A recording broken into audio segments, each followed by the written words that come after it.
Hi and welcome. I'm Gavin Lon. I'm delighted to bring you the second and final part of this course where we create a next level enterprise application. If you haven't yet seen part 1 of this course, please check it out at this URL. This course is sponsored by BrightData. BrightData provides a web scraping platform that serves as the foundation for the application that we will build in this course. We'll discuss BrightData's amazing services in more detail in just a bit. Please note that I've included a link below in the description of this video that you can use to gain free credits for using BrightData's platform. You can then create and test your own web scrapers for free on the BrightData platform. So please use this link so that you can follow along with this course for free. In this course, we leverage web scraping and a webhook written in C# to capture data pertaining to modern programming language educational resources. We first scrape and capture data from the TIOBE index, which provides us with the top 20 most popular programming languages in the world today. Once the TIOBE index data has been captured, our application scrapes data from Amazon for textbook data pertaining to each of the 20 programming languages ranked in the TIOBE index. Once the relevant Amazon textbook data has been scraped from Amazon and captured within our own database, our system moves on to scrape relevant YouTube channel data from YouTube for YouTube channels that host educational video resources pertaining to each of the programming languages ranked in the TIOBE index. So you can see our system automates the building of a library of educational resources pertaining to the most popular programming languages in the world. The program designed for our system is extensible, which means you could easily extend the system to scrape educational resources from other disparate entities on the web without breaking the design of our system. In this course, we also leverage Blazor to build an aesthetically pleasing web front end that the user can use to access the educational resources accumulated by our system. So in this course, I'll take you through the creation of our application step by step. We created the basic foundation for our system in part 1 of this course. In this video, we'll finish the building of the components for our system, and we'll then publish the production-ready components to the cloud. The production version of our application will run on Microsoft Azure. I'll take you through how to publish each of the components to Microsoft Azure step by step in this video. The foundation of our system is web scraping, and this is facilitated on the BrightData Platform. BrightData offers a variety of web data collection services, mainly focusing on helping businesses and organizations gather public web data. Here's a summary of BrightData's core services.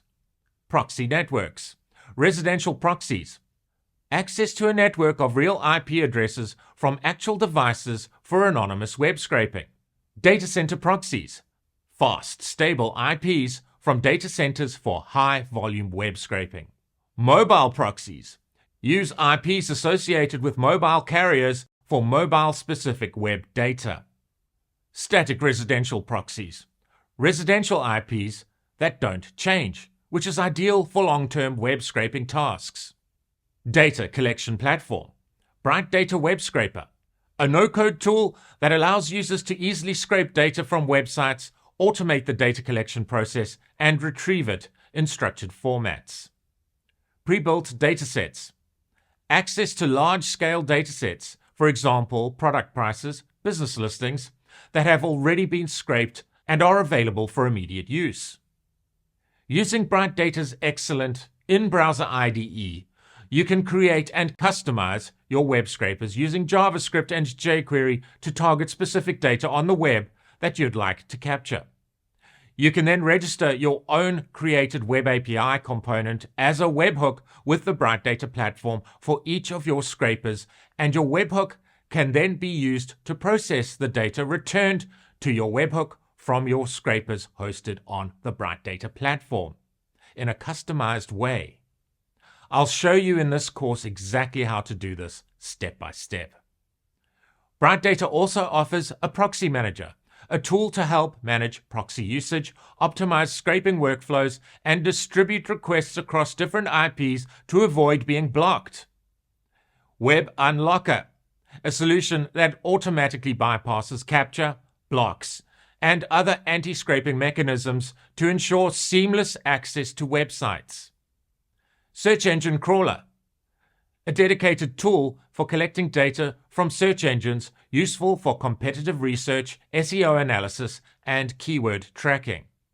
API access allows integration of BrightData's proxy and scraping services into other applications and workflows via API. In this world where AI is rapidly evolving, up-to-date, real-time data relevant to your business is extremely precious. You can leverage BrightData's web scraping facilities to gain real-time intelligence, for example, regarding key information about the environment in which your business operates, to ensure that your business remains competitive and agile as the world continuously moves deeper into a forever changing technological future. These services are designed to help businesses collect, manage, and extract insights from publicly available web data in a scalable and compliant way. If you like this video, please hit the like button and please consider subscribing to the channel. Please don't forget to ring the bell so that you'll be notified of future content. Please feel free to share this video with anyone you feel may benefit from its content.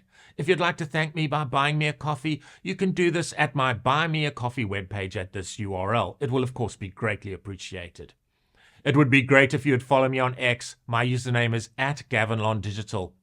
Please let me know in the comments section which part of this course you enjoyed the most and what you'd like to learn next. Of course, all comments are welcome. Your insights are always appreciated. Please note that the final code for the components that make up this application can be found on GitHub at these locations.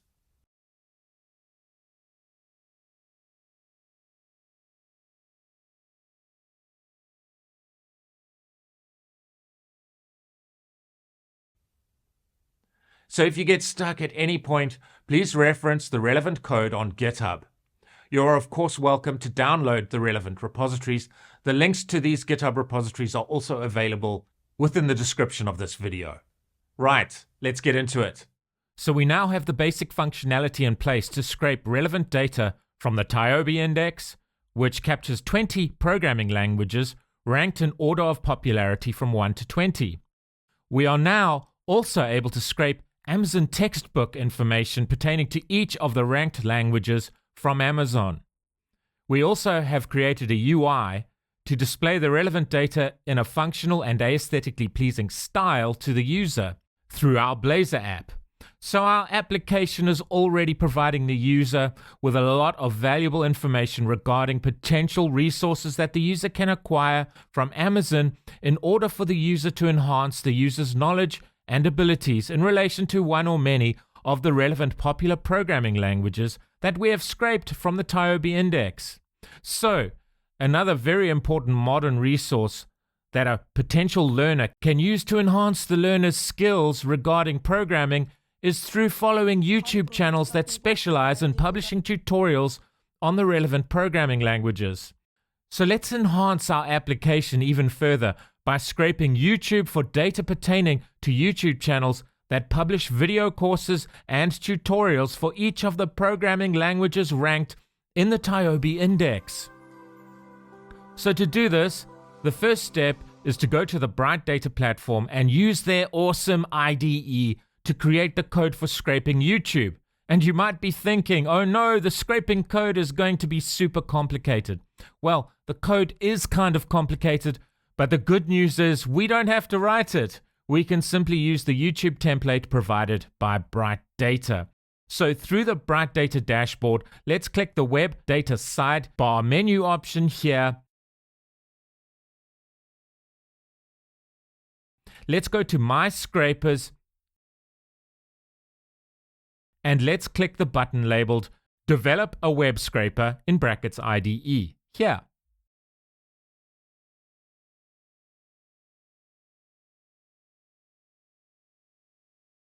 And we are presented with a modal dialog that contains some templates that we can choose to get started with the building of our web scraper. So let's choose the YouTube videos template here. So let's click the appropriate Use Template button. Okay, so we have quite a lot of rather intimidating JavaScript and jQuery code generated for our scraper, which is based on the YouTube videos template. I'll only broadly cover what is going on in this code, so I won't get into the weeds as it were regarding the actual scraping code. So firstly note that this scraper is made up of two stages. The first stage basically gathers a collection of YouTube URLs pertaining to the YouTube channels that appear within a search results web page containing YouTube videos as a result of our scraper searching YouTube for videos pertaining to criteria passed into the scraper from an external source. So you can see that the code here is navigating to a search results web page where a search on the YouTube platform is performed based on query parameter values here. So the query parameter value is passed into the scraper from an external source. So the query could, for example, be C#. The parser code here scrapes the YouTube search results web page for URLs pertaining to YouTube channels where the relevant videos are published. So the significant part of what the parser here is doing is it is extracting the URLs from the YouTube search results pertaining to YouTube channels that have published the videos that appear in the search results. So in this case, if the query is C#, YouTube videos pertaining to C# will show up in the relevant search results. From these search results, the code is able to collect the URLs of the YouTube channels on which the relevant videos were published. The second stage involves navigating to the About web page of the relevant YouTube channels and scraping the relevant information from the About page. The scraped information, for example, includes the channel's subscriber count, the YouTube channel name, the YouTube channel URL address. So you can see the first stage is appropriately named search, and the second stage is appropriately named channels. So using this scraper, we are able to scrape information about YouTube channels that pertain to each of the programming languages that we have scraped, as it were, from the TIOBE index. So the YouTube channels information that we gather using our scraper based on the programming language name, like for example C++, that we pass as a parameter value into the scraper, will return more learning resources that we can provide to our users through our Blazor application. We don't need to change the scraper code in this particular case. The YouTube template code pretty much covers what we want to achieve through this scraper. You may, however, want to refine this scraper code a bit to return more accurate data. In the interests of simplicity in this course, let's keep this code as it is. So we can go down here to the preview section and test the scraper through the IDE. You can test the scraper at each stage of the process through the preview section.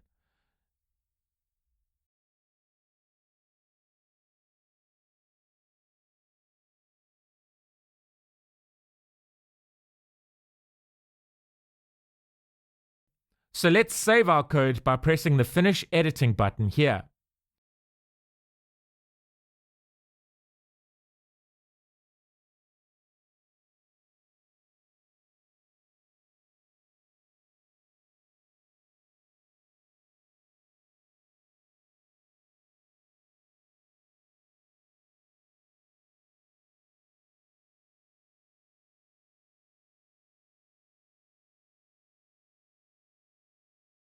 Great. So now we can manually test our scraper by using the Initiate Manually facility on the BrightData Platform. So let's add the value of Java to the query parameter, and let's set the keywords parameter to a comma delimited string. So let's set it to code, programming. We can switch the skip delivery switch on here so that if we have a delivery preference defined, for example, a webhook, BrightData won't in this case send an unnecessary data notification to the registered webhook URL. So this is a very handy facility for testing our scraper on the BrightData platform before we test our code using our own test environment. Let's press the Start button to test our YouTube scraper. And you can see that our scraper is now running on the BrightData platform. This particular scraper does take a long time, and I haven't restricted the number of search results, so I'm going to fast forward this process.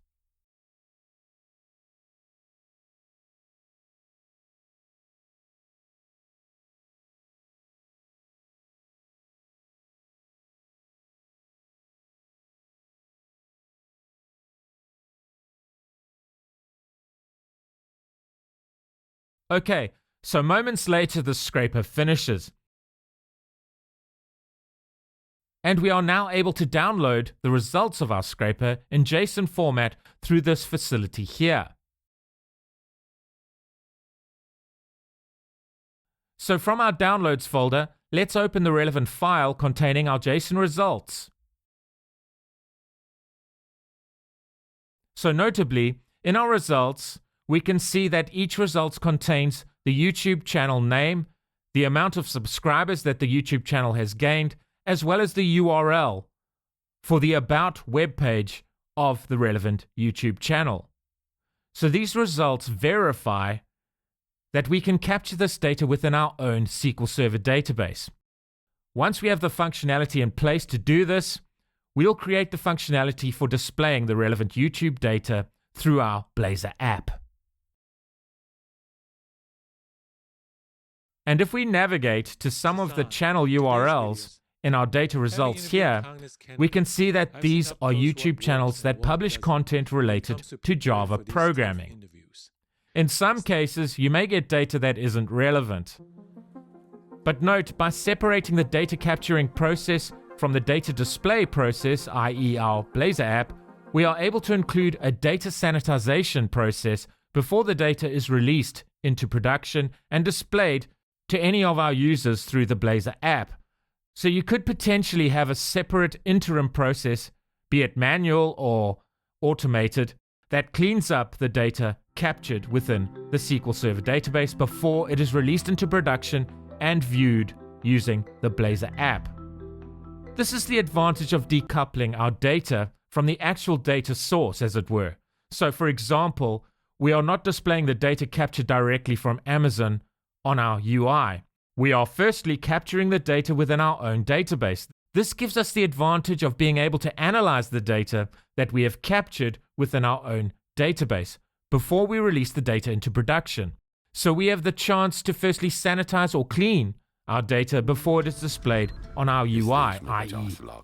from our Blazor app. So this is a good architectural example of establishing a separation of concerns in order to decouple certain processes so that we can increase the quality of our data before it is displayed to our users. But we mostly have useful data here. Excellent. So the next step is to create the code within our webhook that handles the data notifications passed in from BrightData. Then we can create the code to call the relevant BrightData endpoint from our background service in order to retrieve the relevant dataset from BrightData and save the data to our own SQL Server database table. So let's create a data handler class for our YouTube functionality. So at the moment we have two classes that inherit from the data handler abstract class. One handles capturing data from the TIOBE index and the other handles capturing data for textbook data scraped from Amazon. We are about to create a third class that inherits from the data handler abstract class that will be responsible for capturing data scraped from YouTube.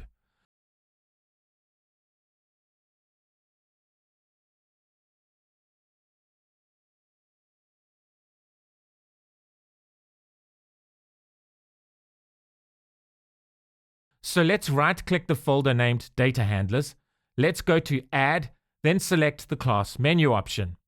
Let's add a new class to the Data Handlers folder named YouTube Data Handler.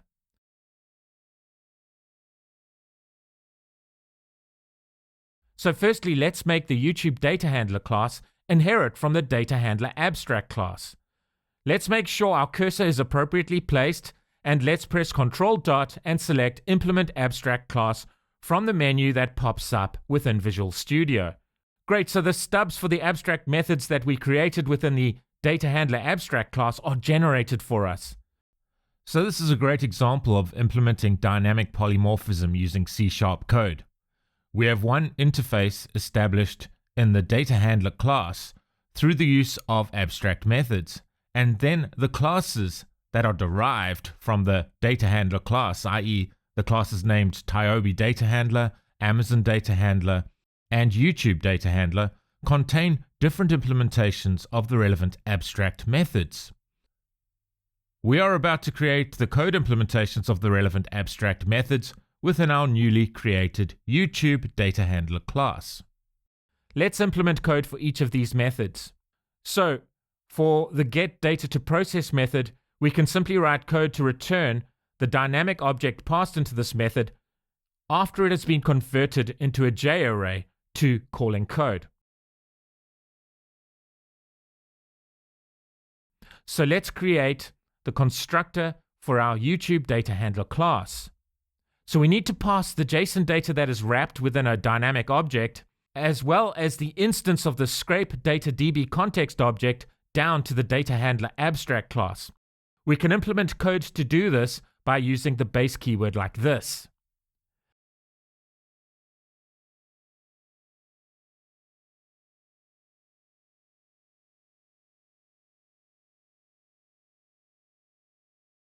Let's implement the code logic for the prepareData method.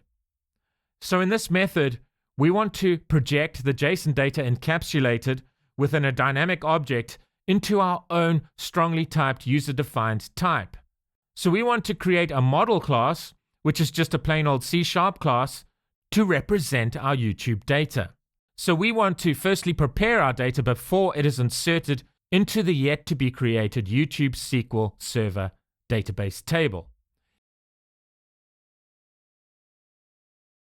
If we look at the implemented code for the Amazon Data Handler class's prepareData method, we can see that there is a method called setLanguageID. We need to essentially create the same code within the YouTube Data Handler class's prepareData method. So this presents us with an opportunity to refactor our code so that we can create a reusable version of the setLanguageID method within the Data Handler abstract class. This will mean that we don't need to write the same code twice, one version within the Amazon Data Handler class and the other version within the YouTube Data Handler class. We can have one version of the setLanguageID method made available through the Data Handler abstract class to all the classes that inherit from it. So let's cut the setLanguageID method that we have already written within the Amazon Data Handler class and paste it into the Data Handler class.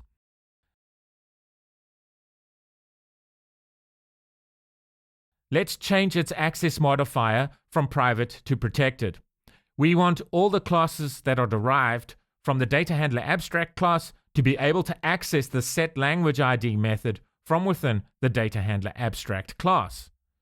Note that the setLanguageID method simply sets a protected variable named LanguageID that resides within the Data Handler abstract class to the LanguageID value stored within the TIOBE ranked languages SQL Server database table. This LanguageID variable uniquely identifies a programming language scraped from the TIOBE index.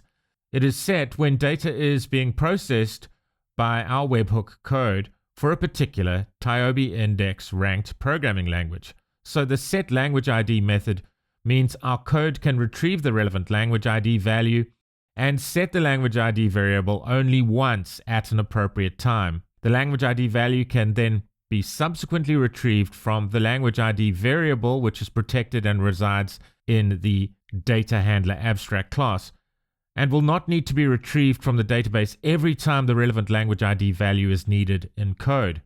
So we are adhering to the principle of dry here, don't repeat yourself. So we don't want to run the code to retrieve the language ID value from the SQL Server database more than once. Let's add a new parameter to the setLanguageID method called languageName. So it will be the responsibility of the derived class to extract the language name from the dynamic object that encapsulates the JSON data that has been passed to our webhook from BrightData, and pass the language name into this parameter. So let's comment out the code here that extracts the language name from the JSON data object that contains the Amazon textbook related data.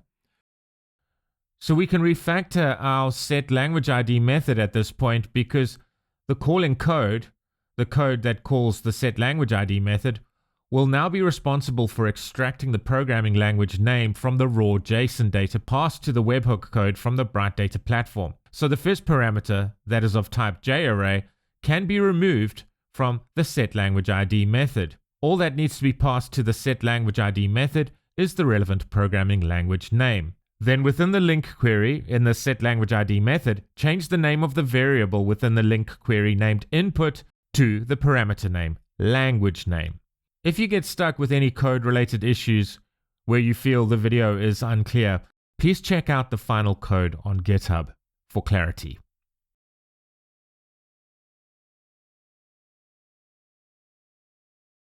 We need this method to be generic to a result set pertaining to a specific scraper. So let's just comment out this code here. Let's copy this code so that we can call it from within the prepareData method that resides within the Amazon Data Handler class. Let's comment out the setLanguageID method that currently resides within the Amazon Data Handler class. Let's paste the code that retrieves the programming language name from the raw JSON data object returned to us from BrightData.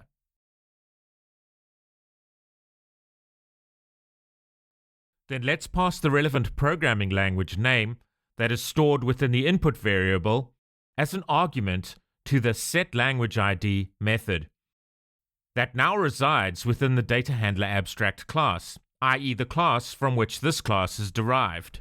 And please note, we no longer need to pass in the JArray argument here to the setLanguageID method.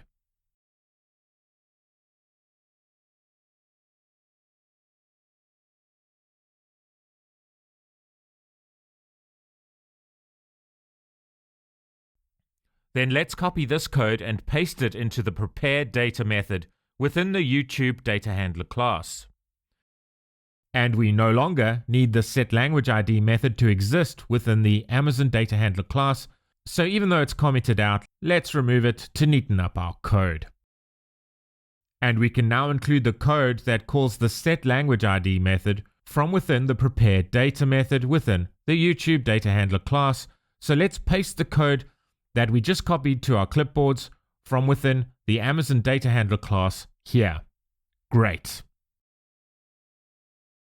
Note that the language name text value, which could for example be Java, Python, or C#, basically any of the TIOBE ranked programming languages, is found in a different location in the raw JSON results returned from the YouTube scraping operation when compared to the JSON data results returned from the Amazon scraping operation.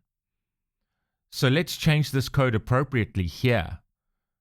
So instead of retrieving the language name value from the search property found within the input object, we must retrieve the language name from the query property, like this. We can be more explicit with the name of this parameter and name it YouTube data.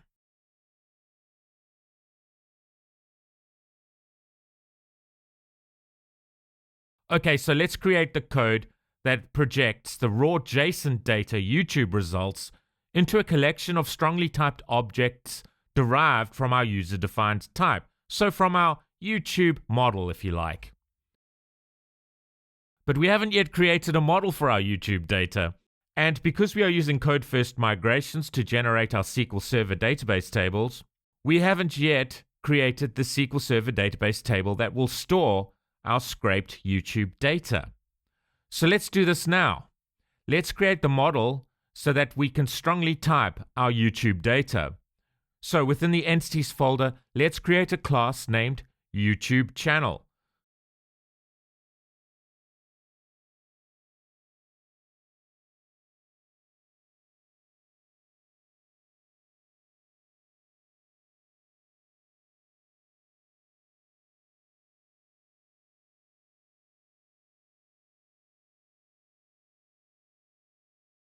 So within our YouTube channel class, let's create a public property of type integer named ID.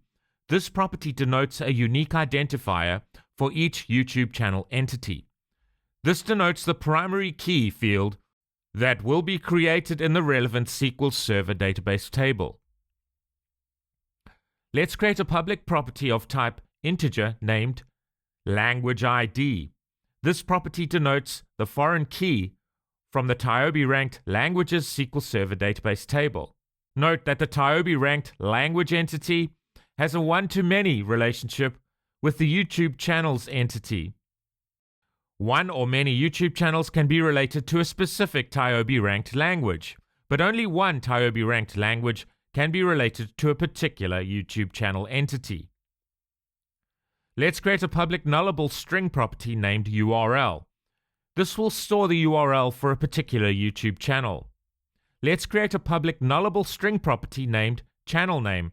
This will of course store the name of a particular YouTube channel. Let's create a public nullable string property named subscribers.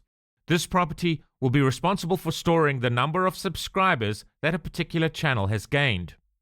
Let's create a public nullable string property named input. This property will store the programming language name that is passed to the YouTube scraper as a parameter value. Let's open the scrape data DB context class and add a DB set property like this, so that we can generate a migration that can be run to create a SQL Server database table based on our YouTube channel entity.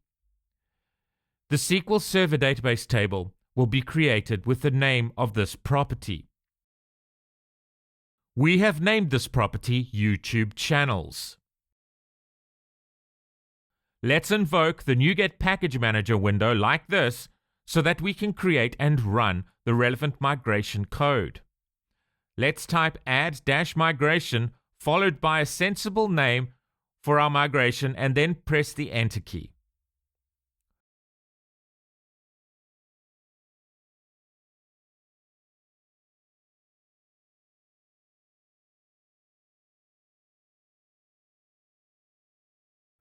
We can see that our migration class has now been created. Let's type update-database to run the migration code. Excellent!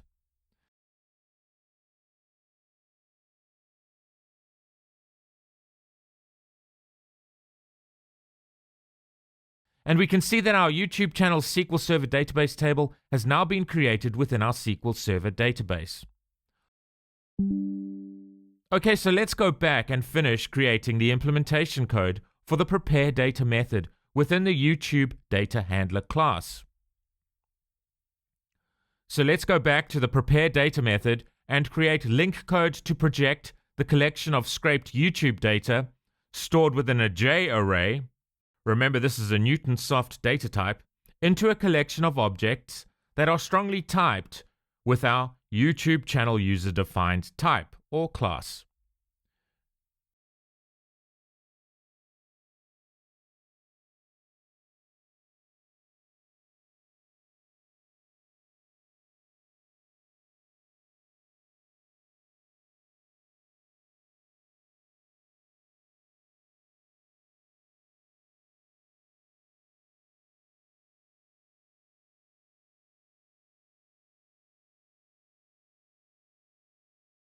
So you can see here, we are setting the language ID property for each of the items within the channel list collection to the language ID value that we set using the setLanguageID method.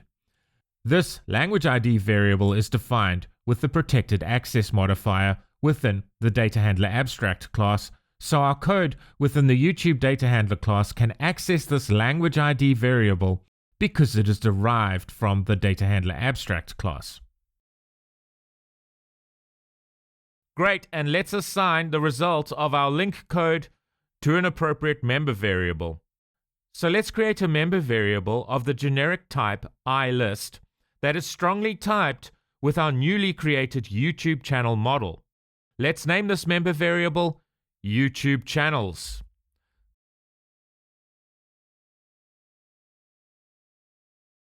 Let's write the code to assign the result of the link projection functionality to the YouTube channel's member variable. Let's implement the code for the add data method.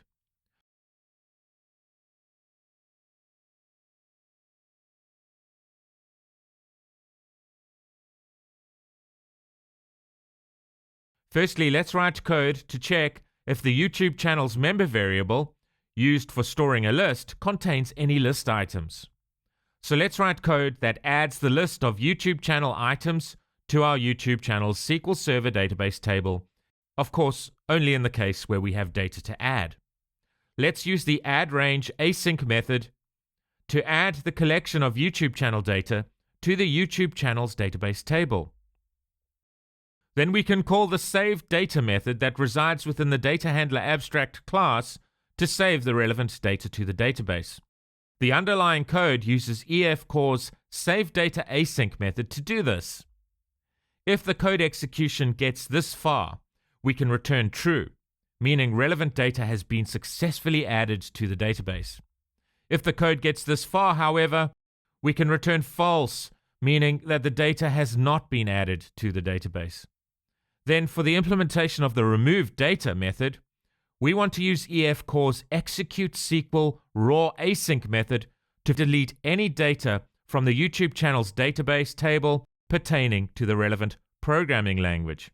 This is so that only the latest scraped data is included within the relevant SQL Server database table. So here we are removing any old data related to a particular programming language from the SQL Server database table before adding the latest data for that particular programming language pertaining to the relevant YouTube channels. So the SQL code is delete from YouTube channels where language ID equals and then the language ID that we retrieved from the database and set from within the prepareData method. So now we need to focus on the calling code. So let's go to the fetch data background service class, where the relevant calling code resides, so that we can call our YouTube data handling functionality. Note how we don't actually need to change the calling code that much. All we need to do is modify this if-else-if block to include an instantiation of our YouTube data handler class, under the condition where BrightData is returning scraped data to our webhook code once the relevant YouTube scraping operation has completed. So the same abstract methods are called for all classes derived from the data handler class. As stated earlier, this is a great example of dynamic polymorphism, where the same methods are called in the same way for all classes derived from the data handler class. However, the implementations of the relevant methods are different. They are appropriate for the relevant scraping and capturing operation. For example, Amazon's data handling process will be different to YouTube's data handling process in our webhook code. So let's navigate to the post method within our handle BD data webhook controller class. Let's include an else if statement so that we can explicitly check that the data notification sent to our webhook pertains to our YouTube scraper.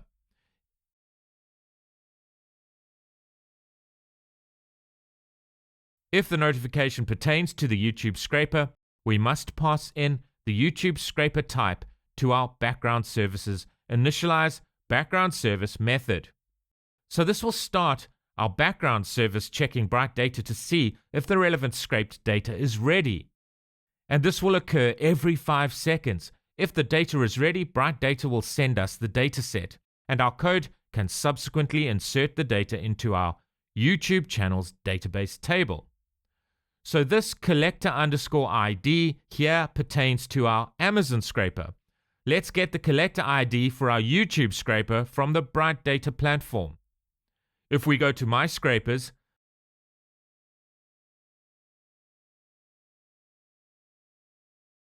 then click the 3 dots next to our YouTube 2 scraper, then click the Initialize by API menu option, we can copy the collector_ID value from this text area control here, like this.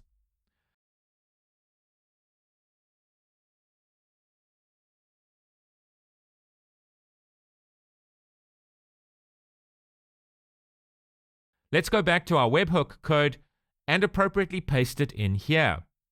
So the next step is to update our test scraper console app code so that we can test the process of running the YouTube 2 scraper and capturing the data within our YouTube channels SQL Server database table through our webhook. Okay, so let's open up our test scraper console app so that we can perform the relevant test.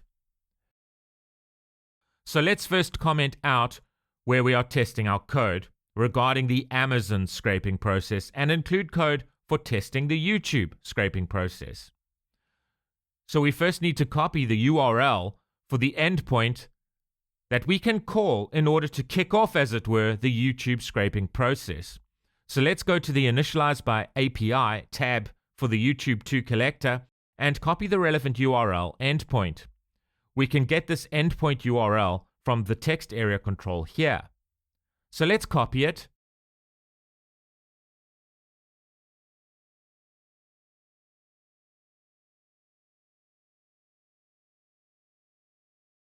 And paste it in here initially as a comment.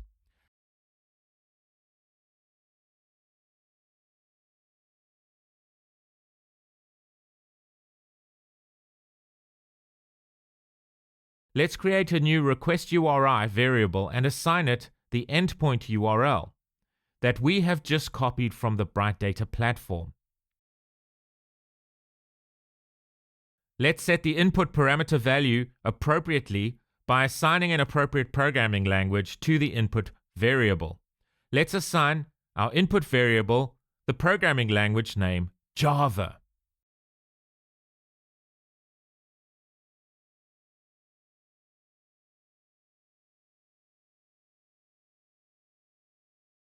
The object that we pass into the post as async method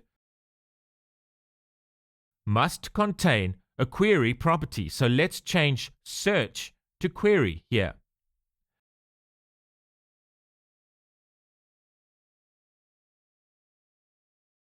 Let's also add another property named keywords to this anonymous object, and let's give this property a comma delimited value, code, comma, programming.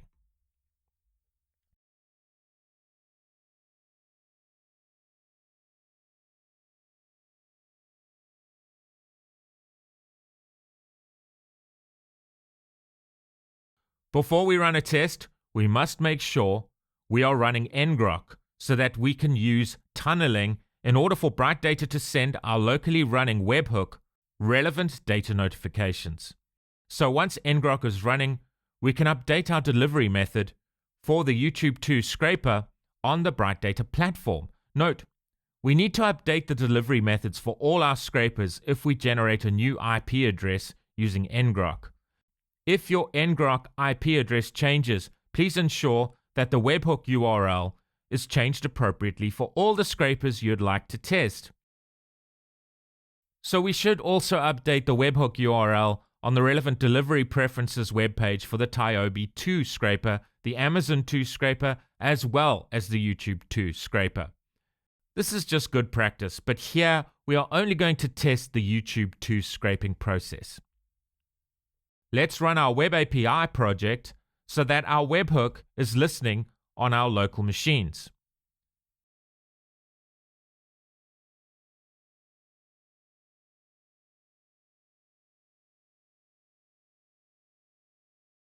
Then let's run the test scraper code to kick off, as it were, our YouTube 2 scraper.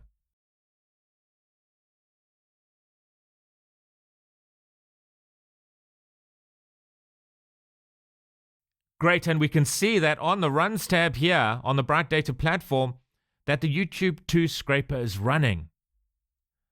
So this particular scraper does take a long time when compared to the other scrapers because we are scraping quite a lot of data here. So I'm going to fast forward this process a bit here. So we can see here that our scraper is scraping 89 pages. Okay, and our scraper is nearly finished. Let's go to SQL Server Management Studio. Let's continuously refresh this SQL query that selects all columns and all rows from the YouTubeChannels SQL Server table.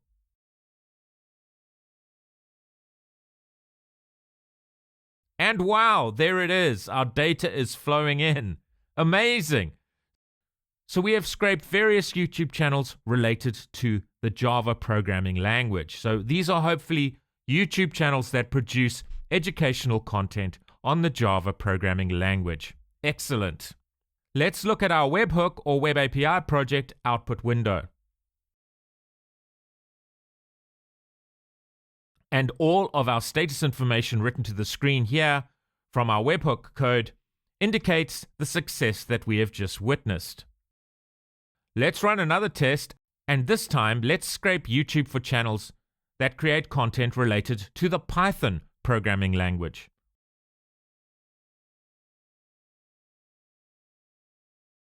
So let's run our webhook code.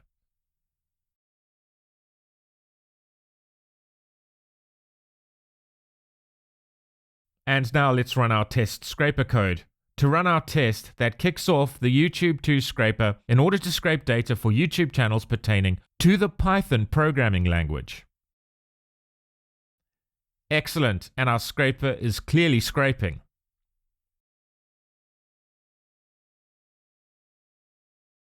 Wow, so we are scraping 126 pages here. So I'll fast forward this process because, as mentioned, this scraper is scraping a lot of data, so it does take longer than the other scrapers.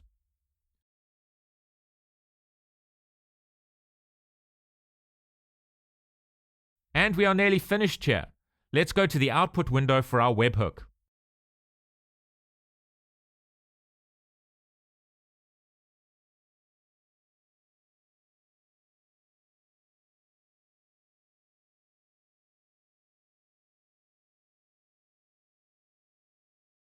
Wow, that looks good. Let's see if the data pertaining to Python YouTube channels has been successfully captured within our YouTubeChannels SQL Server database table. And there it is. Excellent. There is some data here that doesn't look quite right. For example, Monty Python. But our overall process is working well. We can always tweak the scraping code later to refine our data. And you can of course create a separate process that sanitizes the data before the data is released into a production environment and is displayed on the front end using, for example, a Blazor app, as we are doing in this project. But I'm really happy the general architecture is in place and we are successfully scraping data from YouTube and capturing the data in our own SQL Server database table. Okay, so now that we have scraped data related to quite a few YouTube channels, it's time to write code to display our new YouTube channel data in a functional and aesthetically pleasing way to the user. And we are in a great position to do this because we have already created our Blazor project that contains code to retrieve and display scraped data from the TIOBE index as well as Amazon. So let's open the Blazor project that we named Scraper Data Display.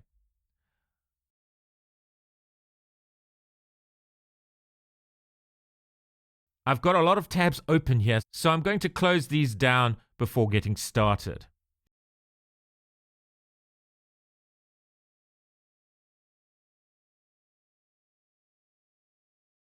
So let's start by creating a model, which is just a plain old C# class, to represent our YouTube data.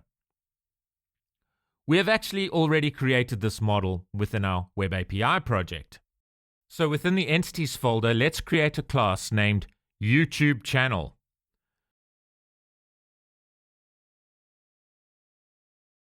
So I'm just going to create the properties for this class, but if you'd prefer, rather than follow me here, you can of course copy and paste these properties from the class of the same name from the Web API project. So within the Web API project that contains our webhook code, we created the YouTubeChannel class. We then subsequently created a migration that was run to generate our YouTubeChannels SQL Server database table, where we currently are storing relevant data scraped from YouTube. Okay, so we have 6 public properties: ID as integer representing the primary key, language ID as integer representing the foreign key from the TIOBE ranked languages SQL Server database table, URL as a nullable string, channel name as a nullable string, subscribers as a nullable string.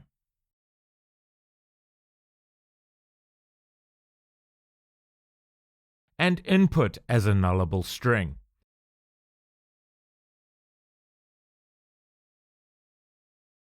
So this table maps directly to our YouTubeChannels SQL Server database table. The next step is to open the scrape capture dbcontext.cs file so that we can create the dbset generic property for our YouTube channel model. What this essentially does is it allows EF-Core to map the YouTube channels property here to the YouTube channels SQL Server database table. This means we can use EF-Core's ORM or Object Relational Mapping functionality to easily retrieve data from the YouTube channels SQL Server database table and store the relevant data collection in memory.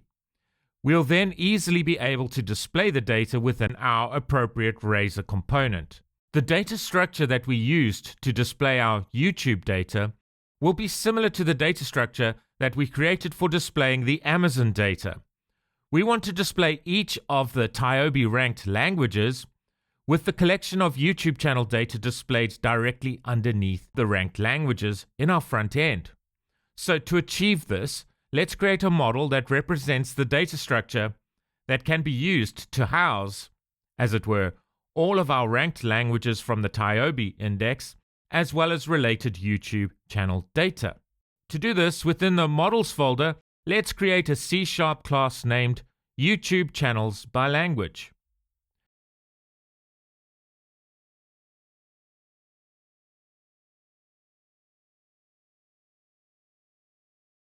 Let's include 4 properties that are directly related to fields within the TIOBE ranked languages SQL Server database table.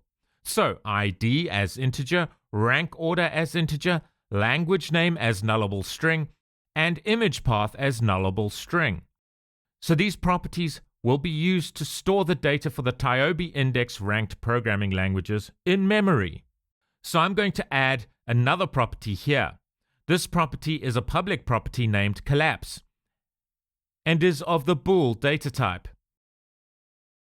This property is different to the other properties in this class in that it doesn't map to any fields stored within the relevant SQL Server database table.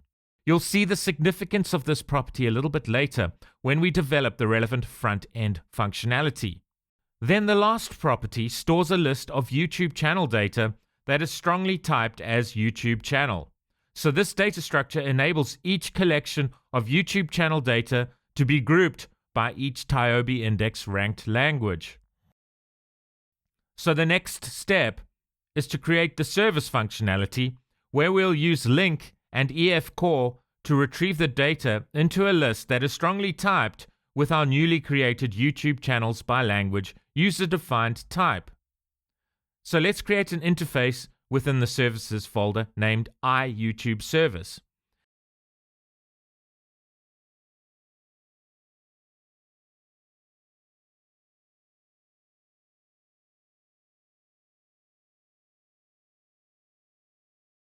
Let's create a definition for a method named getYouTubeChannels by languages. The method that will implement the code for this method definition will be asynchronous. So you can see that the return type is a list that is strongly typed with the YouTube channels by language user-defined type or model. And it is passed as a type argument to the task generic type. Let's create a class within the services folder named YouTube Service.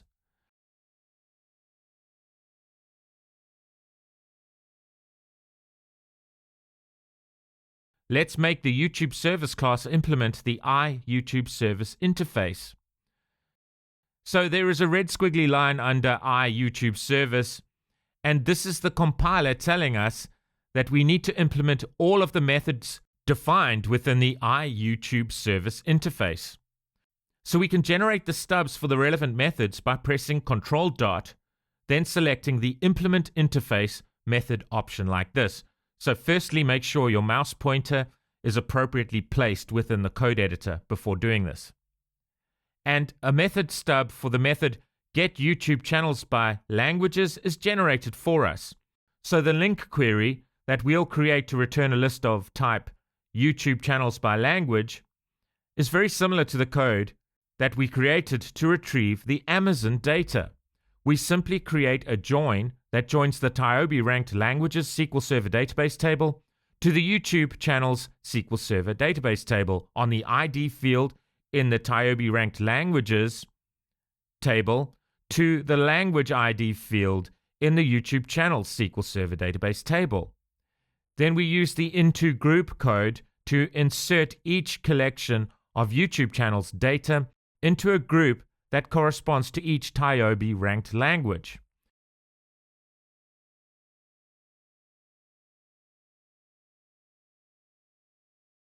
Then within the select part of the link query, we are explicitly converting the group, which we have named grouping, into a list using the toList method. So one thing I always forget to do is add the service to the services collection, so that an instance of the service can be automatically injected into the relevant Razor component. So let's do that now. Let's open the program.cs file, and let's add the YouTube service type to the services collection with this code.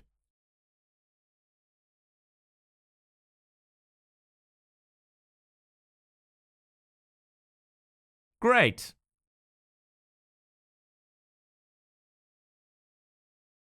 So let's add the Razor component where we'll write the markup code and associated logic to output our YouTube data to the user in a functional and aesthetically pleasing way. So let's add a Razor component named youtube.razor to the pages folder.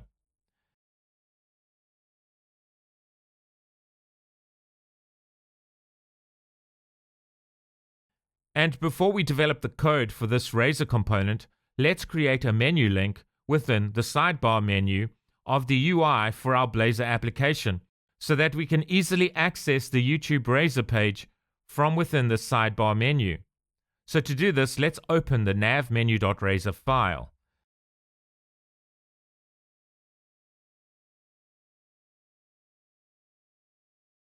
Let's duplicate the code for this link. Then let's change the new link appropriately so that it can be used to access the YouTube Razor component from within the sidebar menu. So the menu link item will appear on the UI as YouTubeChannels.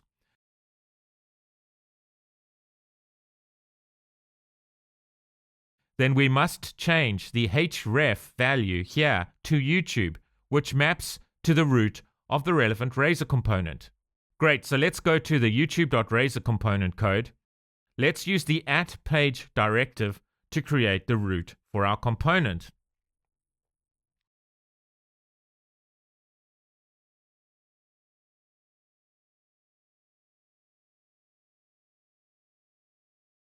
Let's run the code and test our YouTube channels link.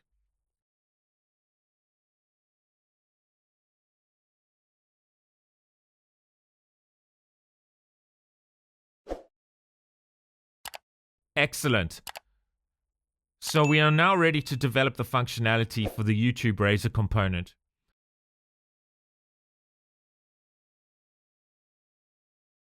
Okay, so let's use the @renderMode directive to establish that this will function as a Blazor server component.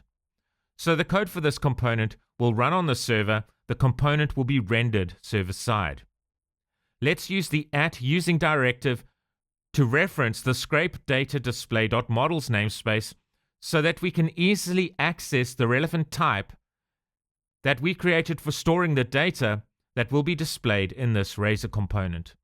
Let's use the @using directive to reference the scrape data display.services namespace so that we can easily access the YouTube service type from within the Razor component. Then let's use the @inject directive to inject an instance of the YouTube service type into this Razor component at runtime. Then within the @code section, let's create an event handler method that denotes a method that will be called when our Razor component loads. This is known as an event lifecycle hook and is implemented by overriding the onInitialized async method. Let's make sure that we include the async keyword within the onInitialized async method definition here. Let's create a private member variable to store the data that will be returned from our YouTube service object. So this member variable is of the generic list type that is strongly typed with our YouTube channels by language user-defined type. So let's call the get YouTube channels by languages method on our YouTube service object to return the grouped YouTube channel data to our Razor component. Then let's include a constant that stores the base URL for the TIOBE index. You'll see later that we'll use this to reference a TIOBE index image that represents the relevant programming languages. We can copy the relevant code from our amazon.razor file.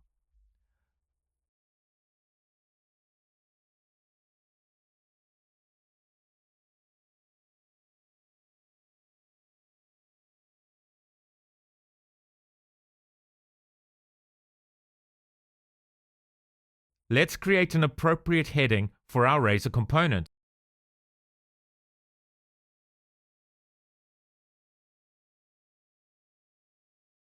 So, TIOBE programming language rankings with YouTube channels. So let's apply an inline style to center our heading like this.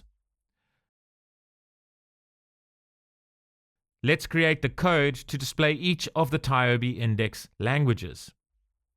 If the YouTube channels by languages object is null, let's output a loading indicator to the user.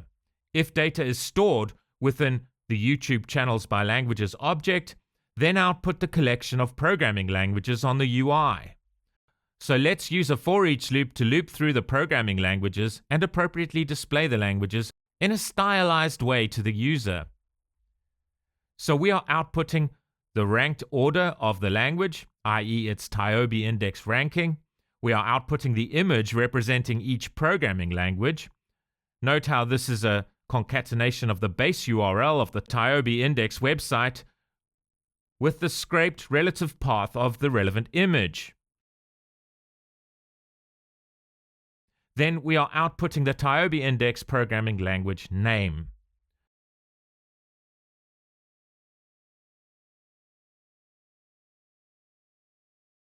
Let's run our code to see what it looks like.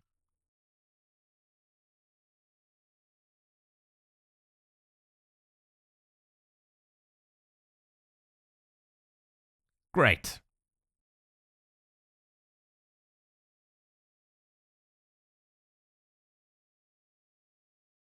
Note that we are using the Bootstrap card CSS class within the div tag that wraps the data outputted for each programming language. So the code that we have just written is the same as the code that we have already created, for example, for the Amazon.Razor component, which simply outputs the TIOBE index ranked languages. So now let's write the more significant part of this front-end code, where we write the code to output the collection of YouTube channel data to the user, and this YouTube channel data will be displayed underneath each relevant or related TIOBE index ranked language. So this code will be encapsulated within a child Razor component. So let's create a child Razor component and let's name this component YouTubeChannels.Razor.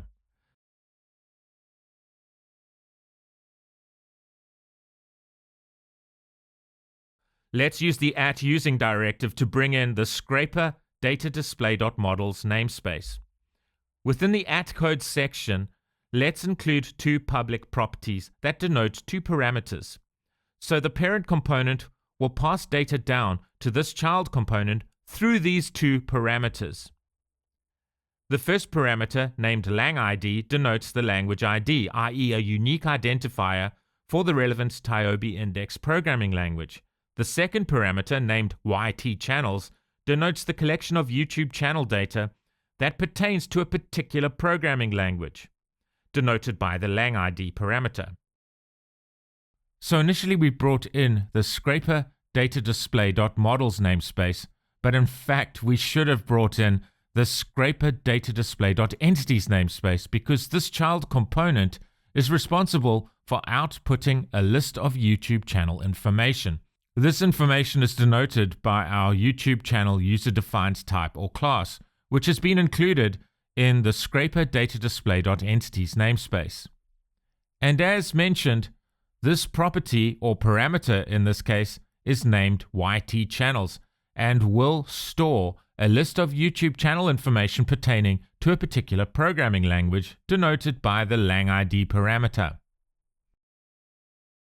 Then of course we must decorate each of these public properties with the parameter attribute, because this will turn each of these properties into parameters, enabling a parent Razor component to pass appropriate values down to this child Razor component.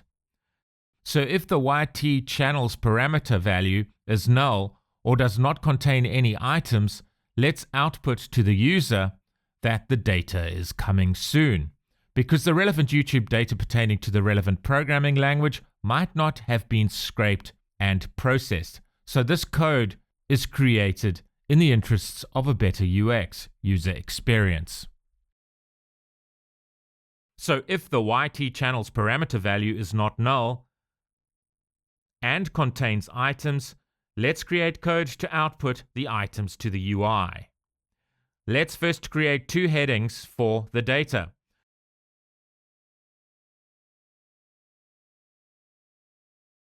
The first heading is channel name, which pertains to the name of the YouTube channels. The second heading is subscribers, which pertains to the number of subscribers that the corresponding YouTube channel has gained. Then let's create a for each loop. Within the for each loop, let's output the relevant YouTube channel data. Note each YouTube channel name is wrapped within an A tag that denotes a link to the actual YouTube channel. So the href for each relevant A tag points to the appropriate URL for the relevant YouTube channel scraped through our YouTube scraper. Then let's write code to output the subscriber count for each YouTube channel that has been passed to this child Razor component through the YT-channels list. So within the for each loop, we have created code to output each YouTube channel name contained within the YT-channels list along with the associated YouTube channel's subscriber count. The YouTube channel name is wrapped in an A element so that when the user clicks the relevant YouTube channel name on the UI, the user is navigated to the YouTube platform whereby the relevant YouTube channel is presented to the user. Then let's go to our YouTube Razor component and include a reference to the child Razor component we have just created. We want each language to contain a collapsible list of YouTube channels. So to do this, we can use certain bootstrap classes. So this div tag will wrap a reference, as it were, to the YouTube channel's child Razor component.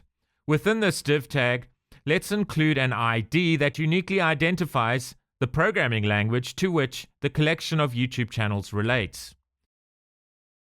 So the ID is collapse underscore followed by the ID of the relevant programming language. So each relevant programming language, of course, has a unique ID within the database. Then remember when we defined a Boolean property within our YouTube channels by language user-defined type or model? Well, we did this for a specific purpose.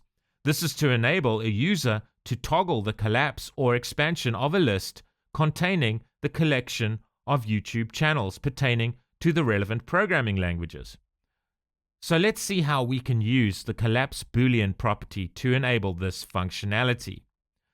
So we can assign the class attribute within this div tag to a ternary operator. So if the Boolean property of YouTube channels by language is false, then the class attribute is assigned to the Boolean class collapse, else the class attribute will be assigned to an empty value.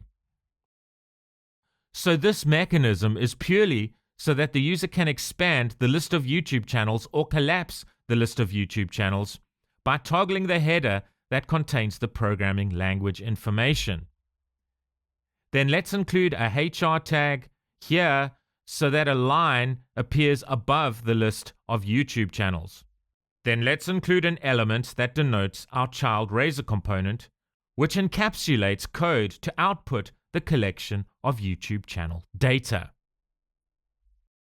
So let's include the YouTube channels element and pass down relevant parameter values within the for each loop to the YouTube channels component. So we are passing down the language ID for each TIOBE ranked programming language, as well as the relevant list of YouTube channels.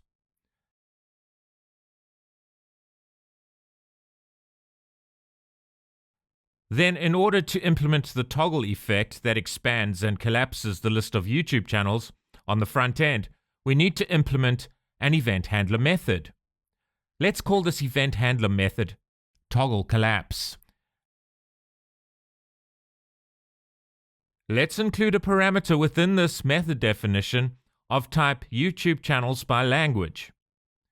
Then we can simply set the relevant YouTube channels by language object's collapse property to the opposite value of its current value. This code will create the desired toggling effect.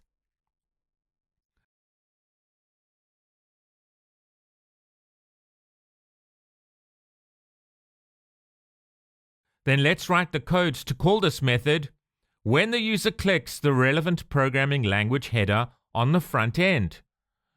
So within the relevant div element, let's include an @onClick directive and set it to our new toggle channels event handler method, like this.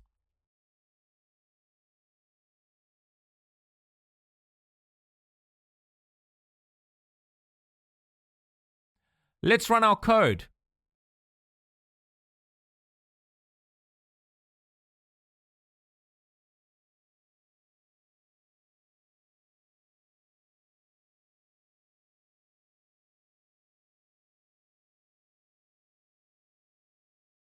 Oops, and that doesn't look quite right. Let's investigate what the cause of this weird layout issue could be.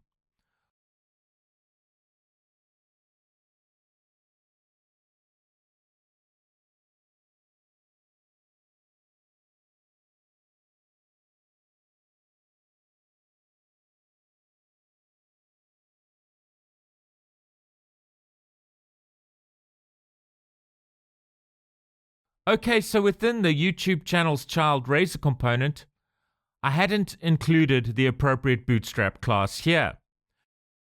So here we want to use Bootstrap's grid layout to display the YouTube channel in one half of the Bootstrap layout grid and the subscriber count in the other half of the Bootstrap grid.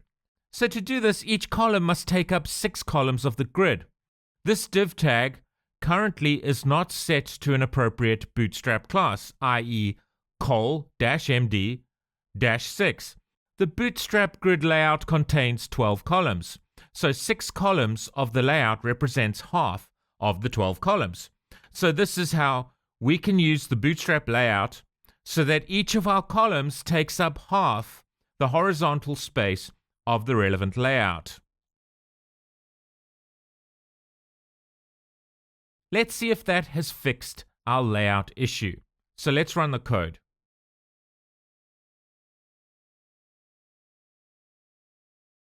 So we know that we have data for Python. Let's click the Python header, as it were. And great, that looks a lot better. Let's click one of the YouTube channel name links. I know Dave Gray has great Python content.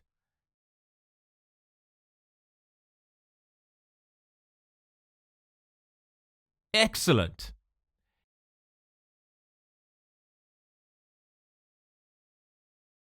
If we click C, data coming soon.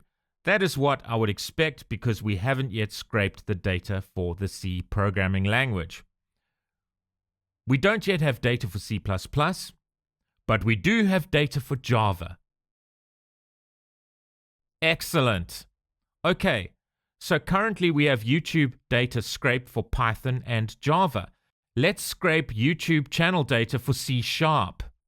Okay, so it's the usual routine of starting the webhook so that it is listening on our local machine.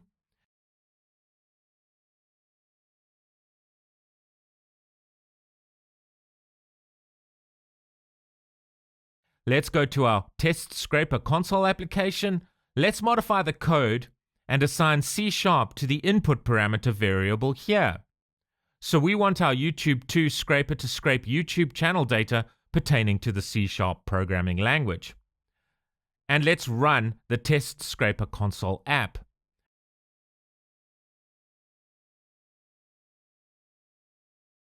Let's go to the BrightData Platform, and we can now watch the progress of our YouTube 2 scraper on the Runs tab here. Our scraper is scraping a lot of data here. You can see here our scraper is scraping 104 pages. So I'm going to fast forward this process here.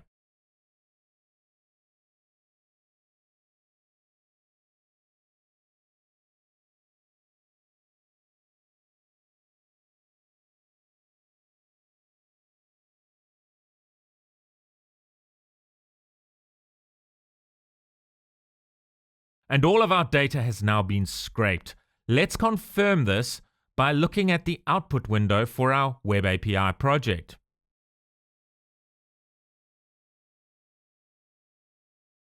And that looks good. So let's run our Blazor application.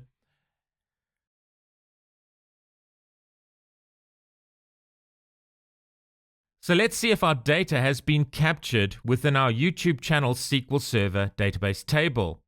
And it has. Great. We can see we have loads of C# YouTube channels to choose from here. Oh wow, look at that. My channel has appeared in the results.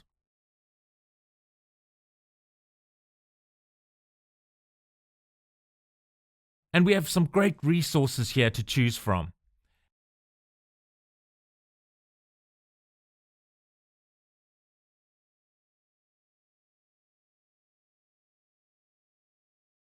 And let's also scrape YouTube channel data for C++.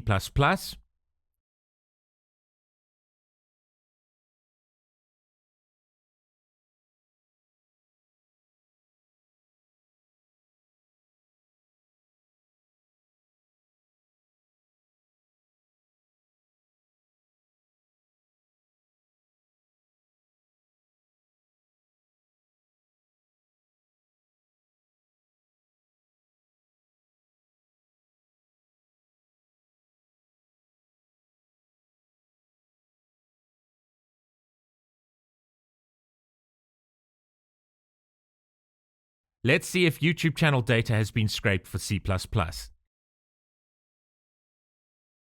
Excellent. Great, so we have now created the functionality to scrape data from the TIOBE index, scrape textbook data from Amazon for each of the TIOBE indexed ranked programming languages that we have scraped from the TIOBE index. We have also now scraped a significant amount of data for YouTube channels that publish content for the programming languages scraped from the TIOBE index. We have also created a Blazor app for displaying the scraped data in a functional and aesthetically pleasing way to the user. The way we are currently kicking off the scraping functionality, as it were, is through the use of a console app, our test scraper console app, that we have created for test purposes. So each time we want to scrape data from the TIOBE index, from the Amazon website, or from YouTube, we firstly have to modify our test scraper code before we run the code. The code then, as it were, kicks off the relevant scraper. So the next step is to automate our scraping functionality so that all of the data we need is automatically scraped and no human intervention is needed to kick off each of the relevant scraping operations.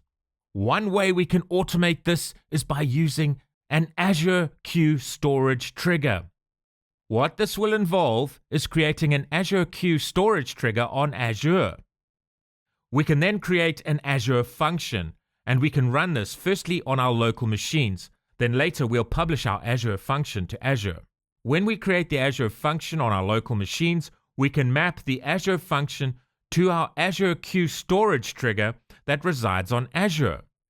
So when a message, which is just a string in JSON format, is inserted into the Azure Queue Storage service, a method within our Azure Function is triggered, and the message that was inserted into the Azure Queue Storage service is passed to our Azure Functions method as an argument. So this mechanism is the key to how we can automate sequentially and synchronously appropriately executing each of our scrapers.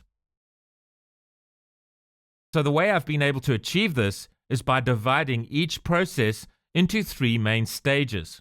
So stage 1 involves executing the TIOBE scraper. This only needs to be done once, because here we are getting all of the programming language data from the TIOBE index, which only involves one execution of the TIOBE scraper. Stage 2 involves executing the relevant Amazon scraper once for each programming language scraped from the TIOBE index. So the scraper will essentially be invoked 20 times, one for each language in the TIOBE index. Lastly, stage 3 involves executing the relevant YouTube scraper once for each programming language scraped from the TIOBE index. So again, the YouTube scraper for stage 3 will be invoked 20 times. We don't want these scrapers all executing and calling our webhook all at once. We want to appropriately coordinate the overall scraping and data capturing process. So I felt the best way to do this was simply perform one scraping and data capturing operation after the other. So the overall scraping and data capturing process is performed synchronously. Each scraping and data capturing process is performed one after the other. The way we can do this is through the trigger mechanism that I've just described. So for example, we could kick off, as it were, the TIOBE scraping process by scheduling the insertion of the first message into the Azure Queue Storage service at a regular time, perhaps 2 a.m. every morning, or even just once a week on a Monday morning at 2 a.m., for example. So this is something that can be configured. So the time schedule for the scraping and data capturing process can be subjectively chosen.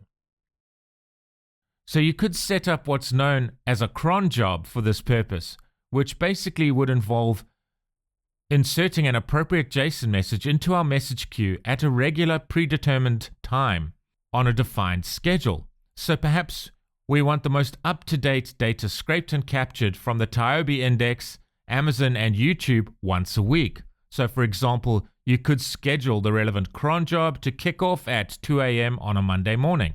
So what is a cron job? Basically, a cron job is meant for performing regular scheduled actions such as backups, report generation, and so on. So our scraping and data capturing process could work really well with an appropriate cron job. So once the TIOBE index has been scraped, we can perpetuate the other two stages. I'll now explain what I mean by this. So to kick off, as it were, the first stage of the overall scraping and data capturing process, an appropriate JSON message is inserted into the Azure Queue Storage service. The message itself is just a piece of JSON data that has a stage property set to a value of 1, signifying stage 1 of the scraping and data capturing process should be executed.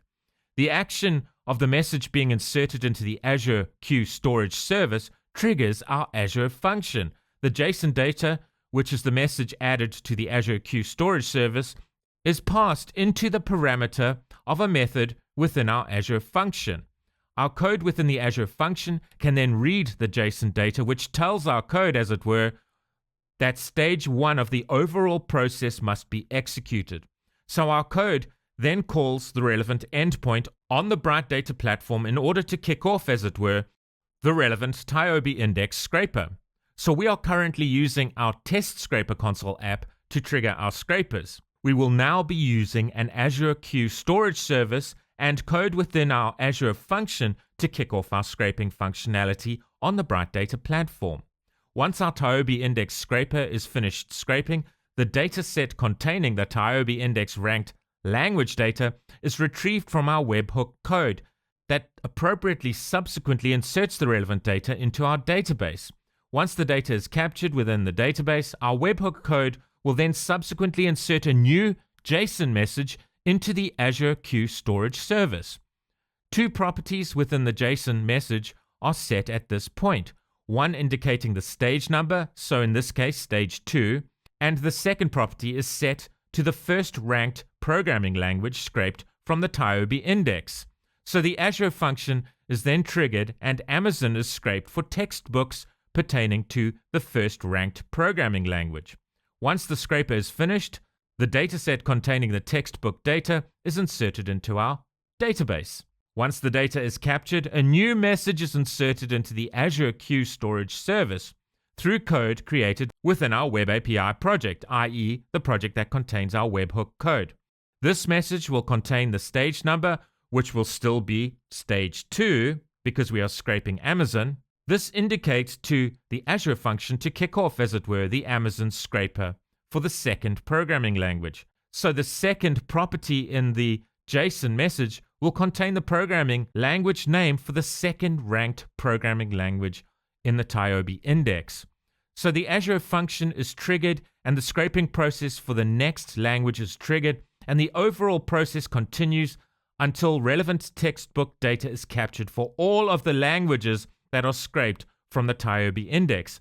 So this is what happens in stage 2 of the overall scraping and data capture process.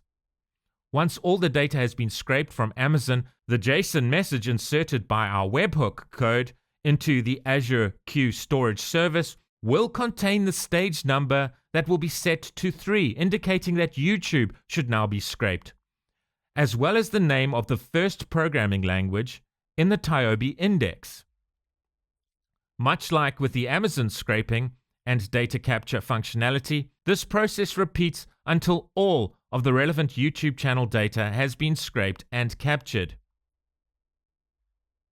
So this is essentially how we are able to automate the overall scraping and data capturing process for our system. So let's start the next development process of our application by creating an Azure Queue Storage service on the Azure platform.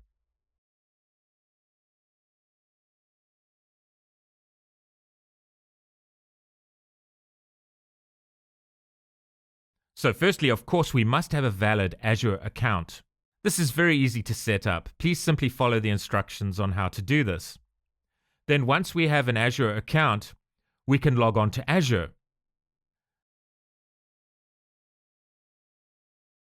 Let's then click the resource groups link here, like this. Then let's create a new resource group. So let's click the Create button here. Select a valid subscription from the drop-down here. Then let's give our resource group a sensible name.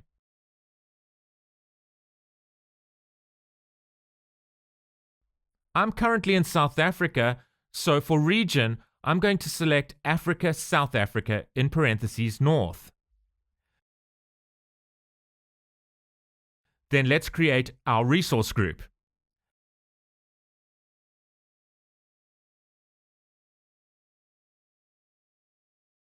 So let's now create a resource within our newly created resource group.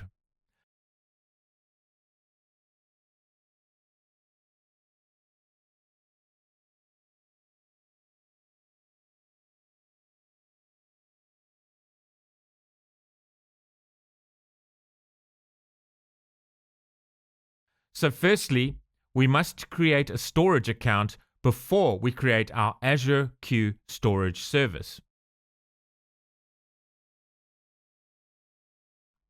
So let's click on Storage Accounts here. Let's click the Create button here. Let's select a valid subscription. Let's select the resource group that we have just created in the Resources Group field. Let's give our storage account a name, so BD Scraper Storage. Let's leave the other field values as they are and create our storage account.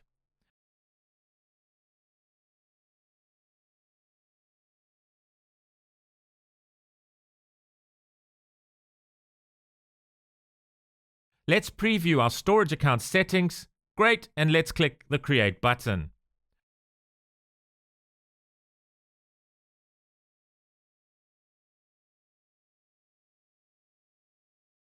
Once the storage account has been created, click BD Scraper Storage.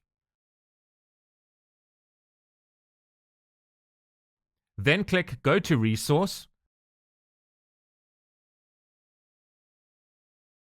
Within the side menu bar, click the menu item labeled Queues. Click the button labeled plus queue to indicate that we are going to create a new queue here. Let's give our queue a sensible name, so BD Scraper Queue.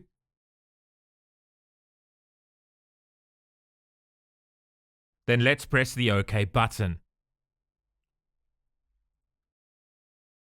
Great, and we have now created our Azure Queue. The next step is to create our Azure Function. And we can actually, while testing our function during the development phase, create and run this Azure Function locally.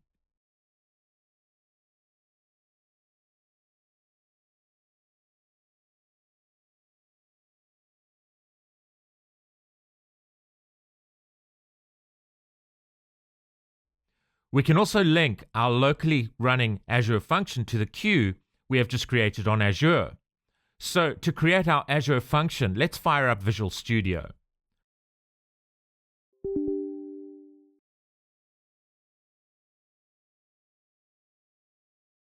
Let's go to Create New Project. Then we must select the Azure Functions project template.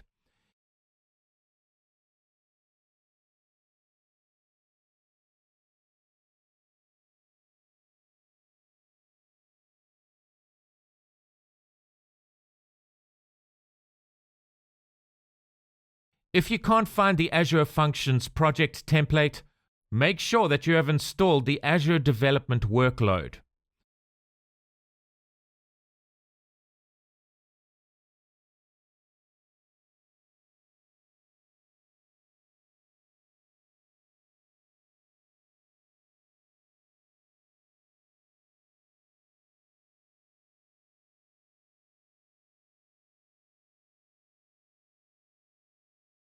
So before I create this Azure function, I'm just going to make sure that I have an appropriate local folder set up to store the project files for my Azure Function project.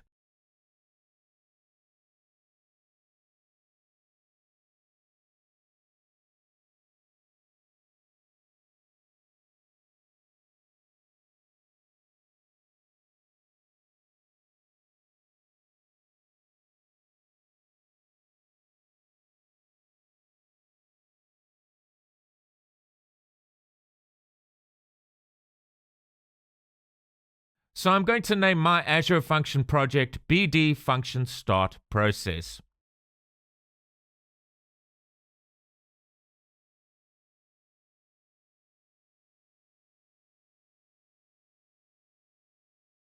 So the first field, let's leave as is. The second field, which is also a drop-down list, must be set to queue trigger, because we want our Azure function to be triggered when a message is inserted into the relevant Azure queue. So let's insert a sensible name for our connection string setting that will be used to link our Azure function to our Azure queue.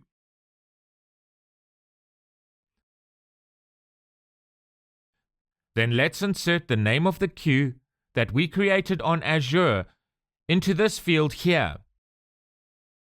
Let's press the Create button.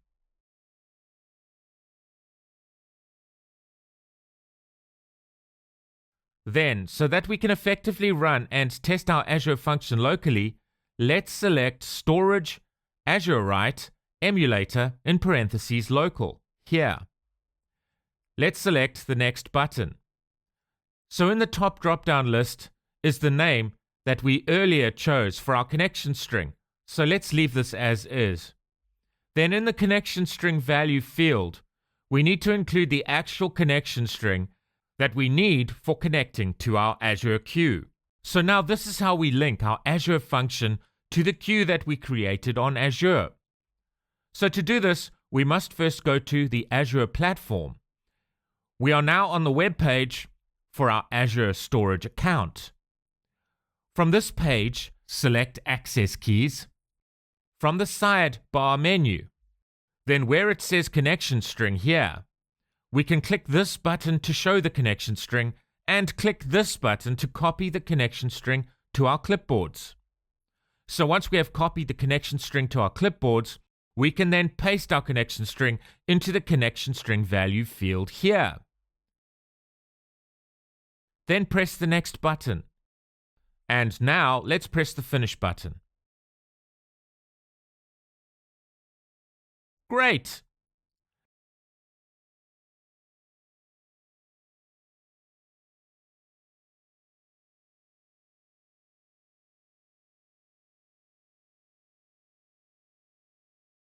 Let's give our function a different name here, so change from function1 to something sensible like perhaps BD function start process.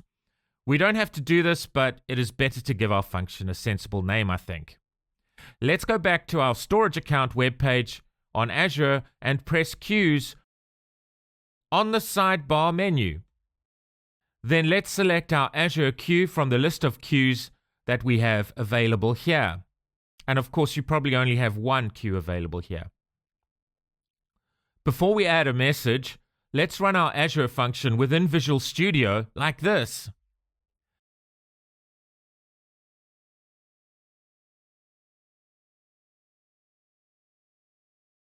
Let's go back to the Azure web page and add a message to our queue.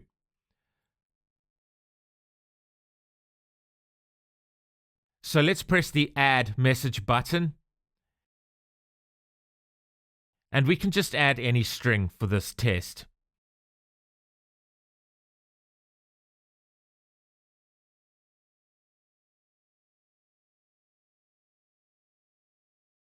And you can see I appropriately added a breakpoint earlier on within the Azure function. And this breakpoint has been hit. And you can see that our message has been passed to our Azure function method here. Excellent. So our Azure function and Azure Queue trigger mechanism is now in place. So we can now start to develop the logic for triggering our scrapers in stages, i.e. the 3 stages we discussed earlier.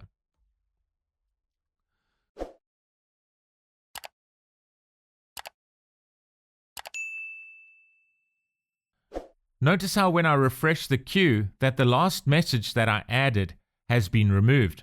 This is because the Azure function running on my local machine has now processed the message. And this is exactly how you'd expect a queue to work. The message at the front of the queue, first in if you like, gets processed first. FIFO, first in, first out. Once the message is processed, if there is another message in the queue that was added after the message that has just been processed, then that message will subsequently be processed, and so on. So we have already written the basic logic in our test scraper console app for kicking off, as it were, our scrapers on the BrightData platform.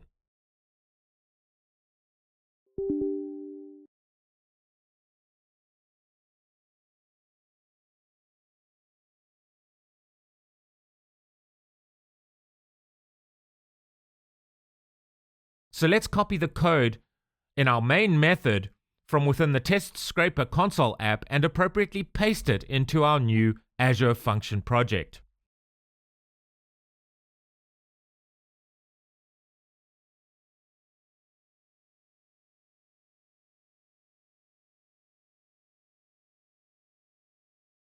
Let's comment it out for now.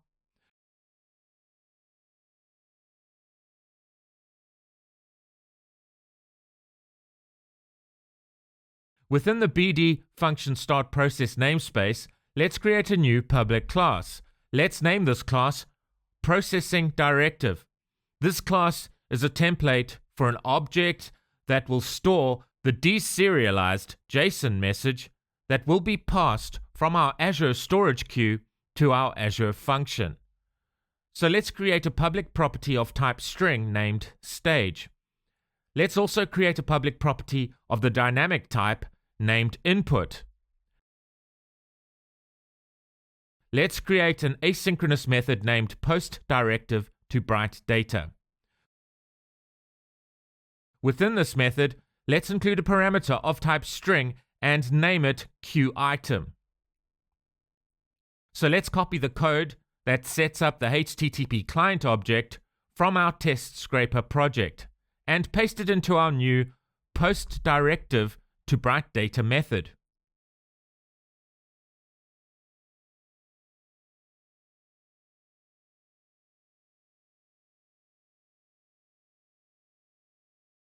Let's relocate the request URI variable to the top of the method and make sure it is initialized to an empty string.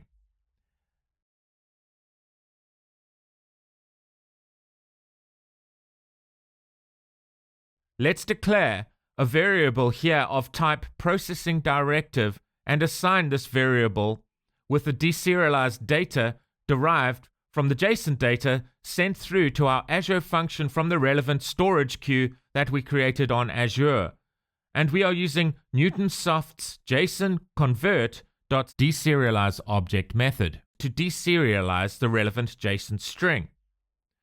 So we can now create an if statement to check the value of the stage. If the stage value is equal to 1, this means our code needs to call the HTTP endpoint that will result in starting the TIOBE 2 scraper.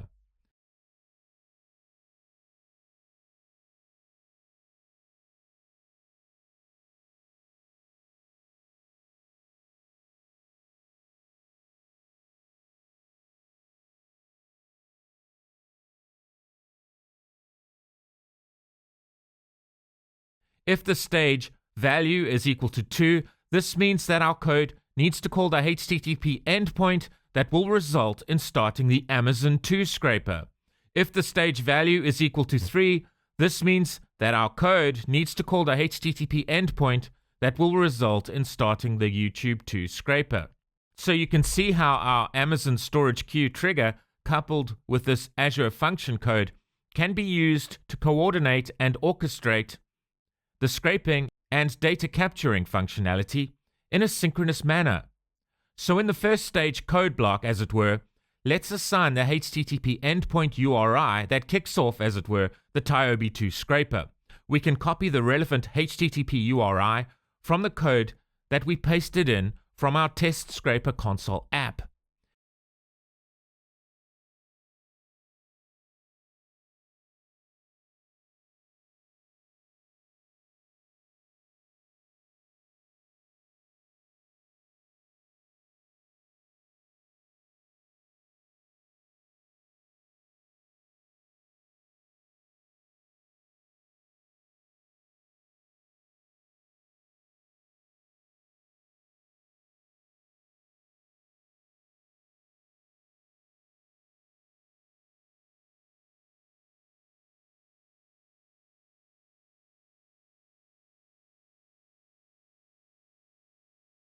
In the second stage code block, as it were, let's assign the HTTP endpoint URI that kicks off, as it were, the Amazon 2 scraper.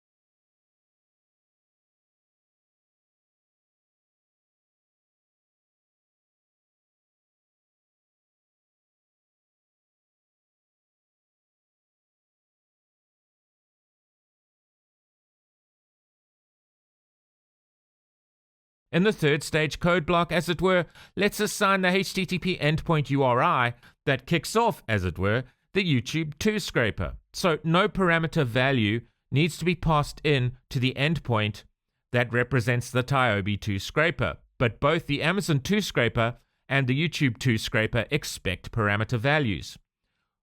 When we pass these parameter values to the relevant post as JSON async method, these parameters are both wrapped in anonymous objects.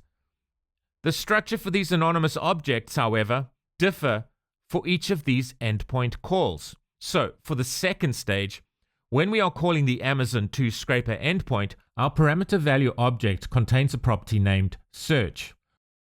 We can simply set this search property to the value stored in the input property of the processing directive object. This is because the input property, in the case of stage 2, will be set to a string value that the Amazon 2 scraper is expecting. So for the third stage, we are calling the YouTube 2 scraper endpoint. Our parameter value object will contain two properties. In the case of stage 3, the input property will be an object and not a string, as is the case with the stage 2 scenario. Note that this is why the input property within the processing directive type is defined as dynamic. The dynamic type allows our value to store multiple different types dynamically at runtime. So in effect, using the dynamic type in C#, we can circumvent the C# type system. This, however, has its downsides and risks. So this will mean the relevant types are resolved at runtime, whereas where we use appropriate C# strong typing, any typing issues can be resolved at compile time. So if we are not careful with our code, for example, misspelling a property name on a dynamic type, this can result in a runtime error occurring. Also, when types are resolved at runtime, this is less performant than if the types are resolved at compile time. So for stage 3, the input property on the relevant processing directive object contains an object and not a string. This object contains a property named query, so we can set the query property of the anonymous object that we are passing into the post as JSON async method here. Then the input.keyword property contains a string array. The YouTube2 scraper is expecting a parameter named keywords to be passed to it, which is a comma delimited string. So we can turn the array stored within the keywords property of the input object into a comma delimited string using C# string.join method like this.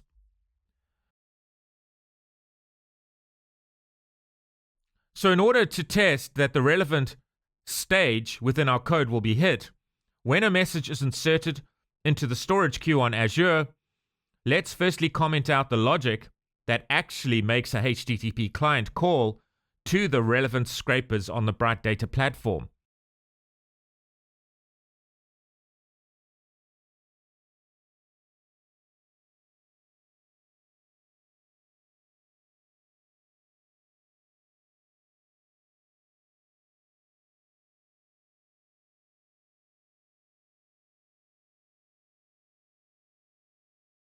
Let's appropriately put in breakpoints for each stage.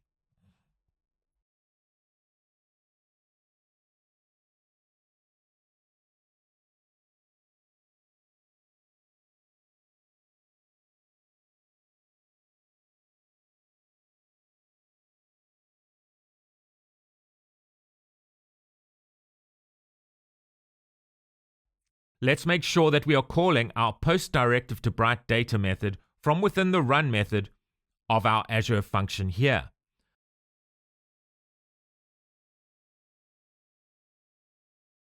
Let's run our Azure function and let's test our stages code, as it were, by adding relevant JSON messages to our Azure queue.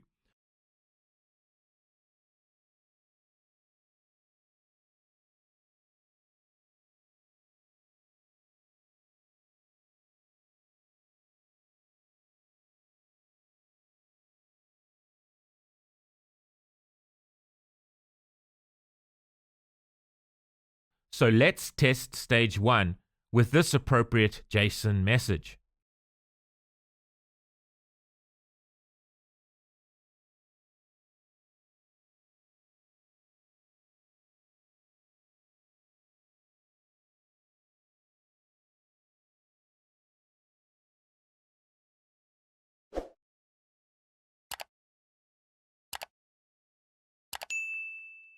Great!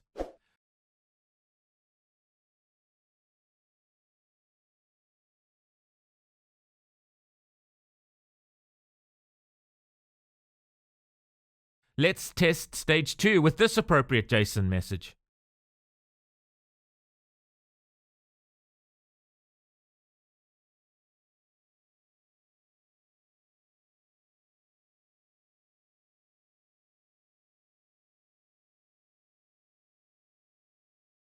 Excellent.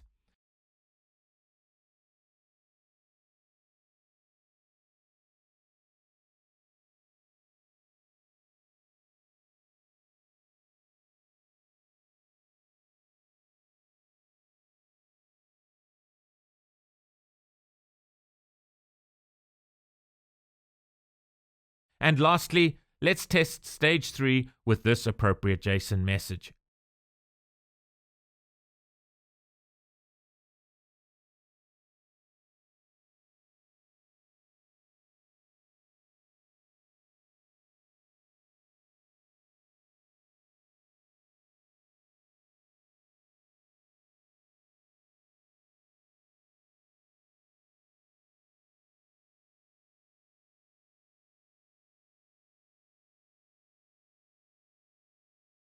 Excellent.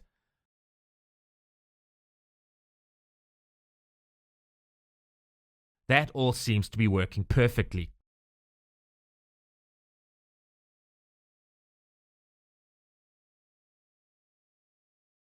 Great, so let's comment back in the relevant logic for each of these stages.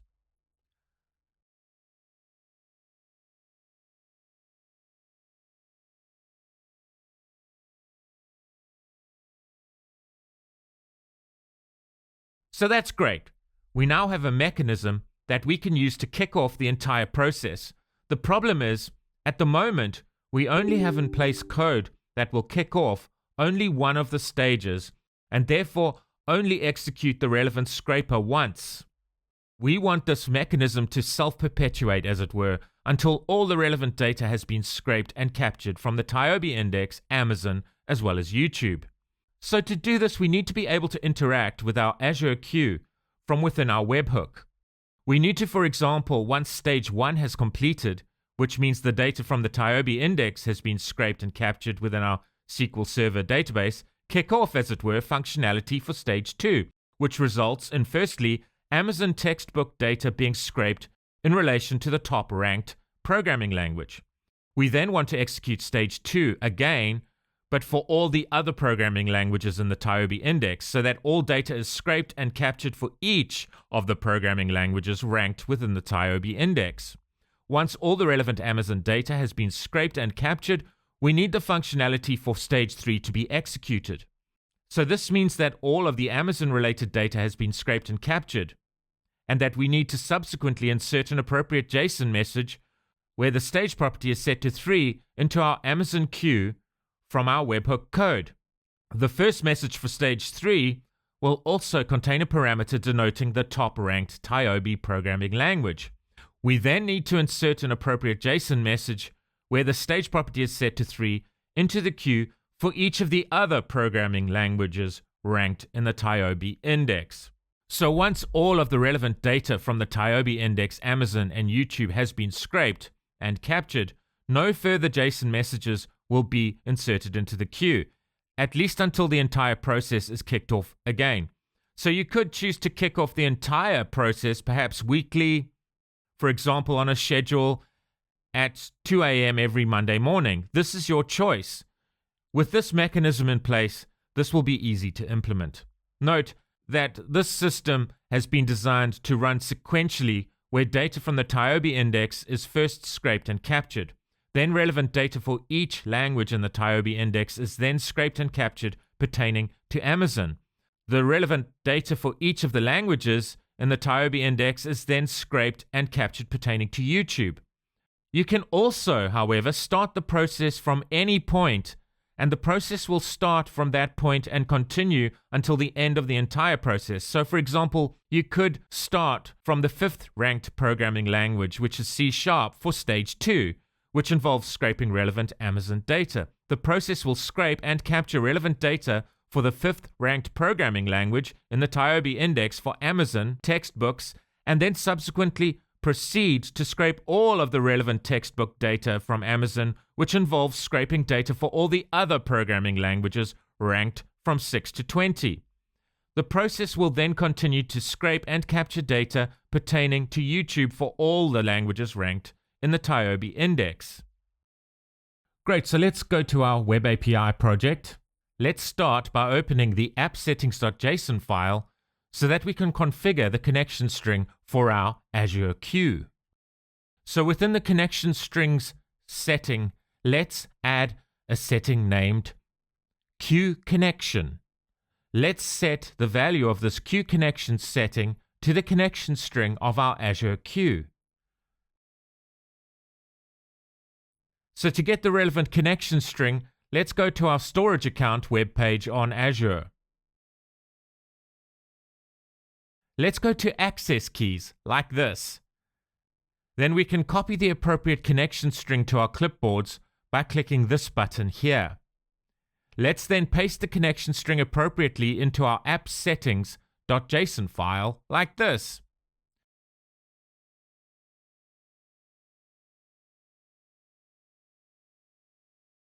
Let's also configure the name of our Azure queue within the app settings.json file. So let's create a new setting named function queue, like this. Within the function queue setting, let's create another setting or property named queue name.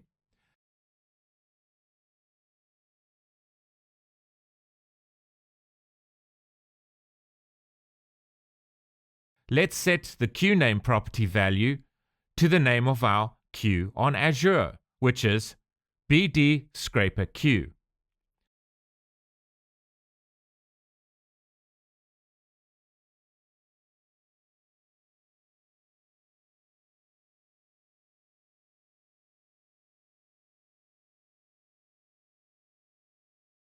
So the next step is to configure our client queue calling code within our Web API project. So let's open our Web API project's program.cs file. Let's write the following code to add our Azure client object to the services collection, so that our Azure client can be injected into the controller class at runtime.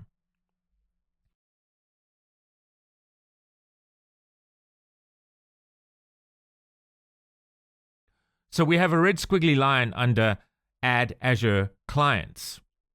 This is because we are missing an installation for a specific NuGet package, namely Microsoft.extensions.azure NuGet package. So let's install this NuGet package so that we can add a message to our queue from within our Web API project. So to do this, let's right-click the Dependencies node within our Solution Explorer window. Let's click the Manage NuGet Package menu item.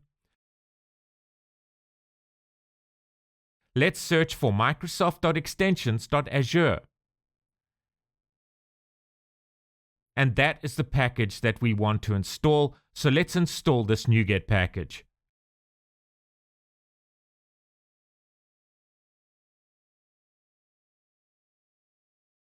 Then let's configure the queue client object like this.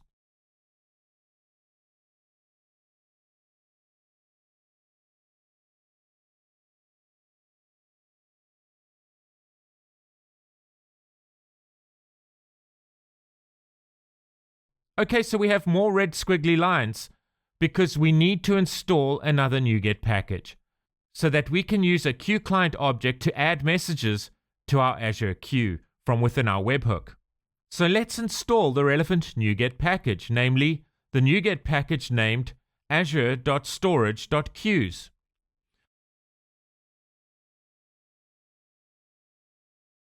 Okay, so I want to install the latest stable release of this NuGet package and not a pre-released version. So to exclude pre-releases from the search results, I'm going to uncheck the Include Pre-releases checkbox here.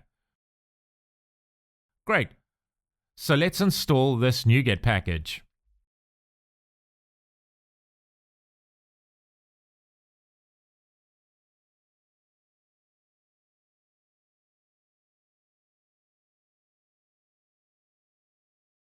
Great, so let's continue creating our configuration code within the program.cs file. Let's include a using directive to bring in the azure.storage.queues namespace. So please just bear with me here. This is just necessary code configuration ceremony we have to get past in order to set up our queue client object for dependency injection. So ultimately, the queue client object will enable us to be able to insert messages into our storage queue on Azure so that we can trigger our scraping and data capturing functionality at appropriate points in the execution of our webhook code.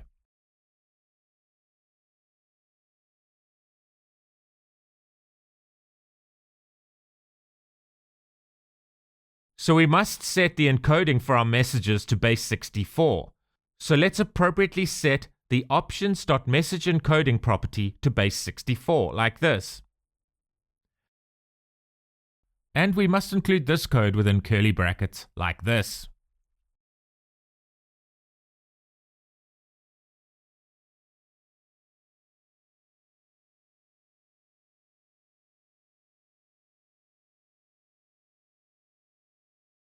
Let's set a variable to our queue's connection string value, the one that we configured within the app-settings.json file.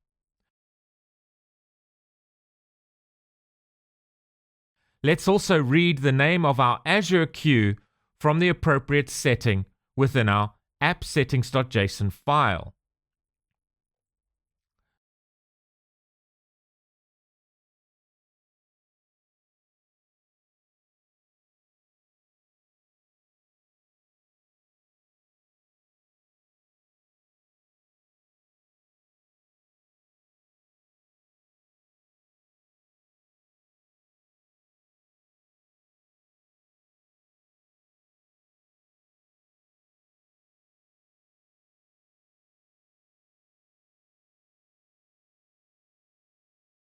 Then let's return the queue client object that we want added into the services collection.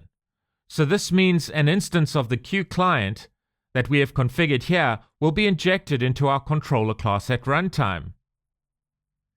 We can then use the relevant queue client to add the appropriate JSON messages to our Azure queue.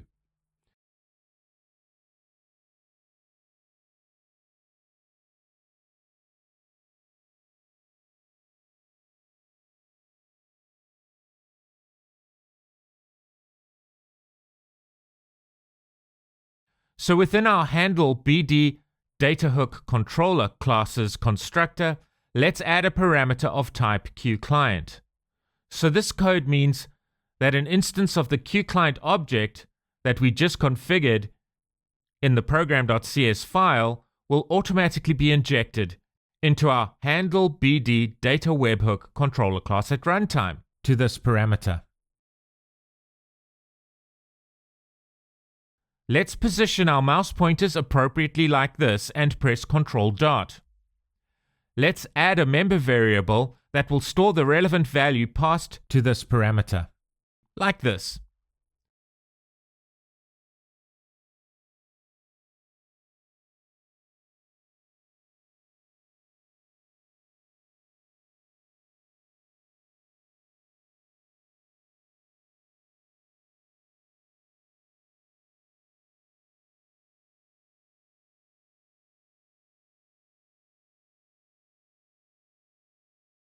Let's add a parameter of type queueClient to the initialize background service method of our fetch background service class, like this.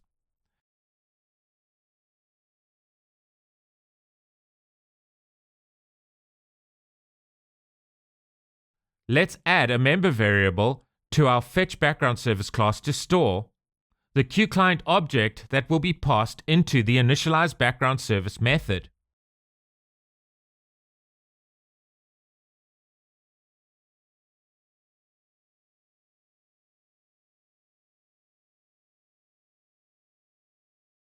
So let's open the data handler class and add a parameter of type queueClient to the constructor of the data handler class.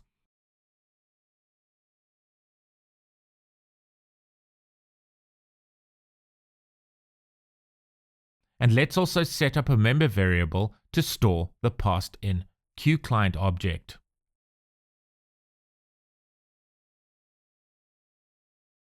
So within the TIOBE data handler class, let's add a parameter of type queueClient to its constructor.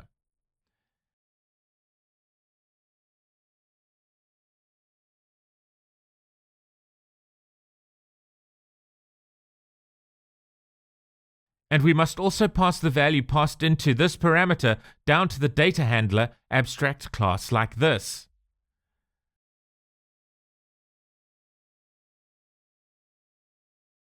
Let's include the same code within the Amazon data handler class.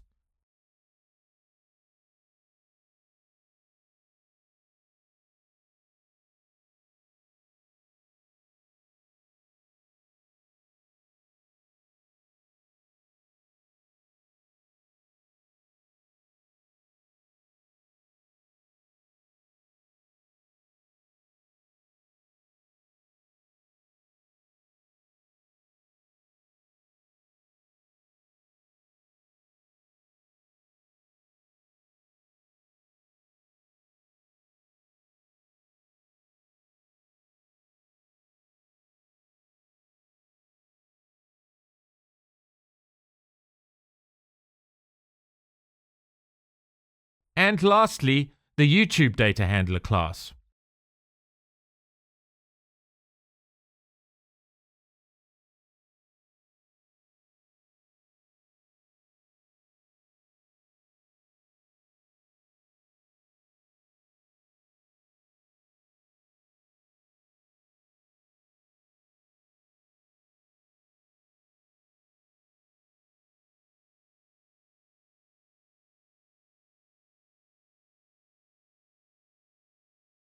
So within the fetch background service classes, process dataset async method, where we are instantiating each data handler class pertaining to each stage of the process, let's pass in the instance of the Queue client object.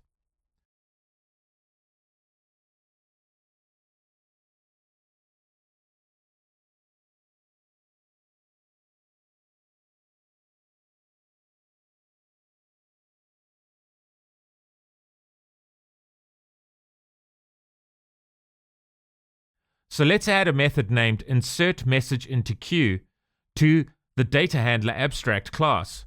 This is a method that each of the data handler types, i.e. each of the types that inherit from the abstract class, can call in order to add relevant messages to the Azure queue. So including it within the data handler abstract class means this code can be reused by this abstract class's derived types. Then we can include the logic for each stage using an if-else-if code block. So if it's stage 2, we want the appropriate JSON message inserted into the queue for stage 2.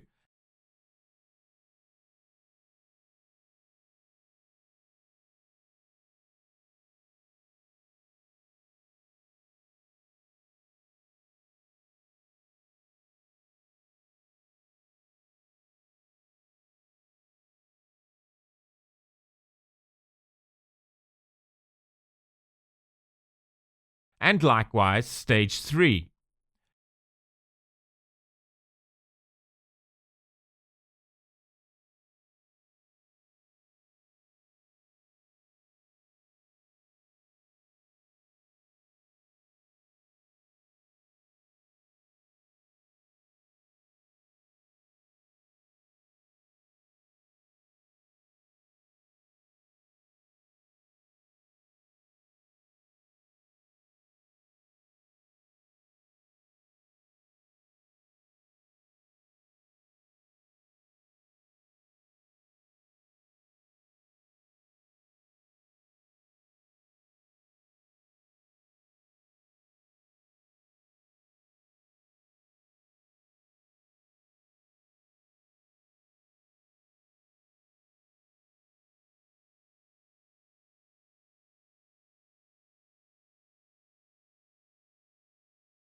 Then we can call the Queue client object's sendMessageAsync method to add the appropriate JSON message to our Azure queue, which will result in a data scraping task being executed on the BrightData platform and subsequently a data capture operation being executed by our webhook code.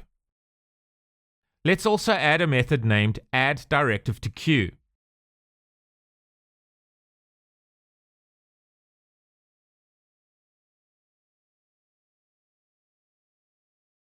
Before we write the logic for the addDirectiveToQueue method, let's add another method named getNextLanguageToProcess.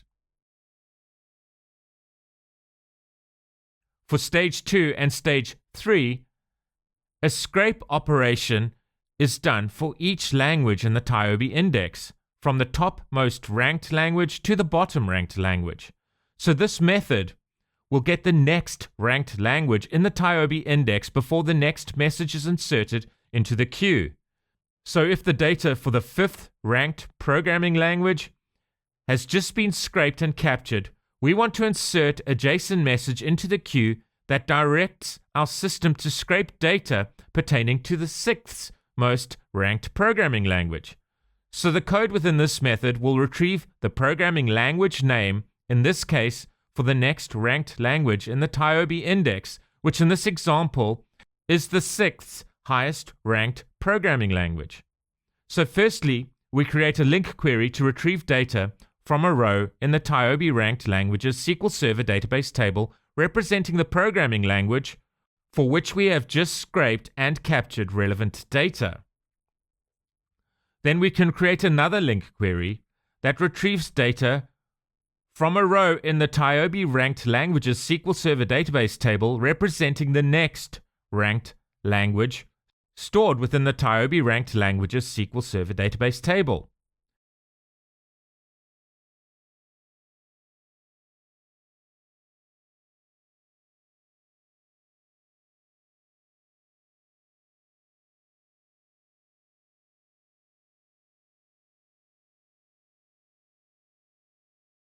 We can use the rank order field as the basis for this query by incrementing the rank order of the programming language for which our code has just scraped and captured data, and incrementing it by 1 appropriately within the link query code.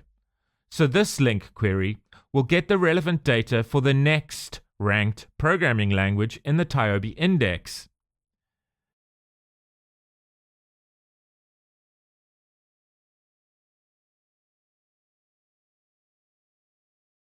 Then we can return the name of the next ranked programming language to the calling code.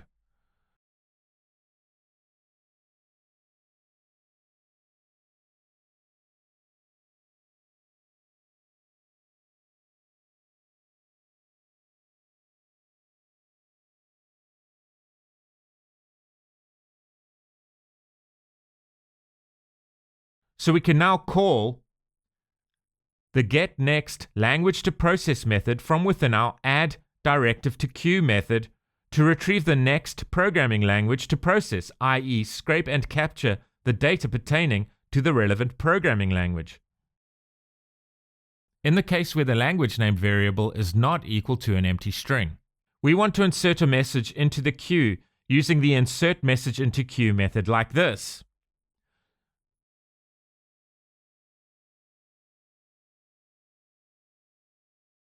So this is essentially how we can sequentially scrape and capture data for each programming language ranked in the TIOBE index. After scraping and capturing data for a particular language, we move on to the next ranked programming language in the TIOBE index, and so on.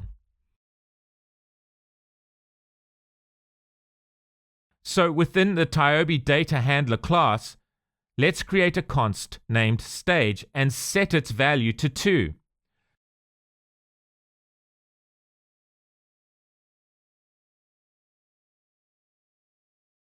Let's create a method within the TIOBE data handler class named triggerScraper.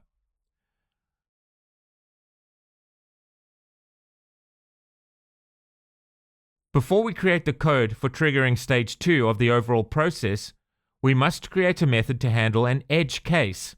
This edge case involves retrieving the row of data from the TIOBE ranked languages SQL Server database table that represents the top ranked programming language. So basically, once the data for the TIOBE index has been scraped and captured, we want to kick off, as it were, the scraping process pertaining to Amazon, and we want data pertaining to the top ranked TIOBE programming language to be scraped and captured first. So this method will return the name of the top ranked programming language to calling code so that the appropriate message can be constructed and inserted into the queue. So let's create this method that returns the top ranked TIOBE ranked language within the data handler abstract class.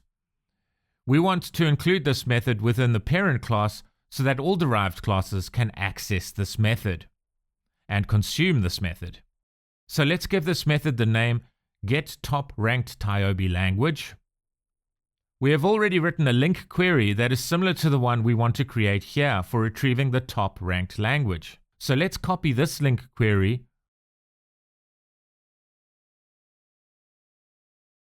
from here and paste it into our getTopRankedTIOBeLanguage method here. To tailor this query to our requirement here, we can simply change the where functionality here to order by functionality. And here we are ordering by the rank order field. So this will in effect return our results based on the rank order value from 1 to 20 in ascending order. Then let's change the single or default extension method here to first or default. We only want the first result returned from our method, so we can use the first or default method for this purpose. So in effect, our method will return the topmost ranked programming language according to the TIOBE index.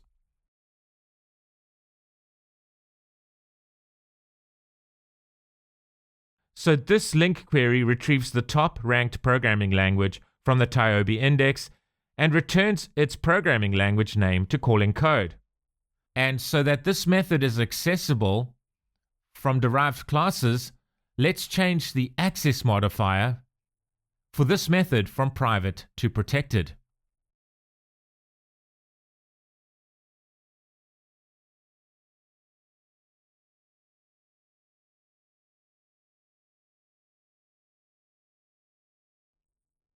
Then we can call the getTopRankedTIOBE language method from our triggerScraper method and assign the returned value to a local variable.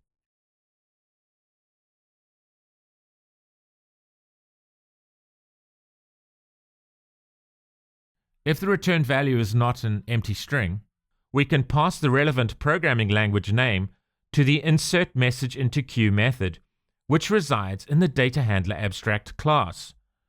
So we are passing in two arguments to the InsertMessageIntoQueue method here. We are passing the stage number, which in this case will be stage 2. The value of 2 is stored within the stage const. We are also passing in the top ranked TIOBE index programming language name. So this essentially means that after the data for the TIOBE index has been appropriately scraped and captured, insert a JSON message into the Azure queue that kicks off the Amazon 2 scraper so that relevant textbook data is scraped from Amazon pertaining to the TIOBE index's top ranked programming language.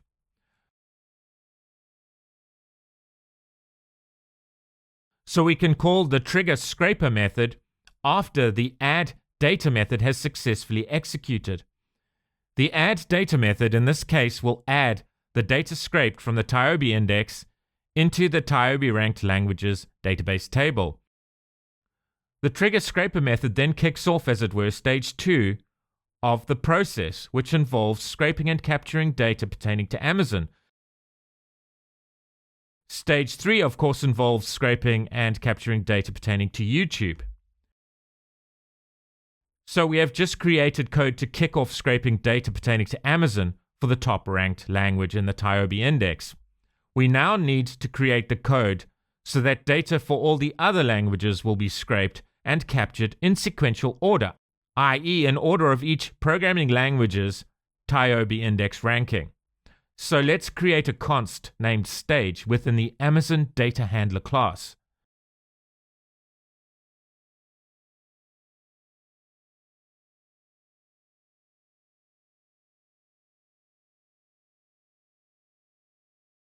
Let's set the value of the stage const to 2. So within the addData method, after the data scraped for the previous ranked programming language has been added to the database, we want to kick off the process for the next ranked programming language, so let's call the addDirectiveToQueue method to do this.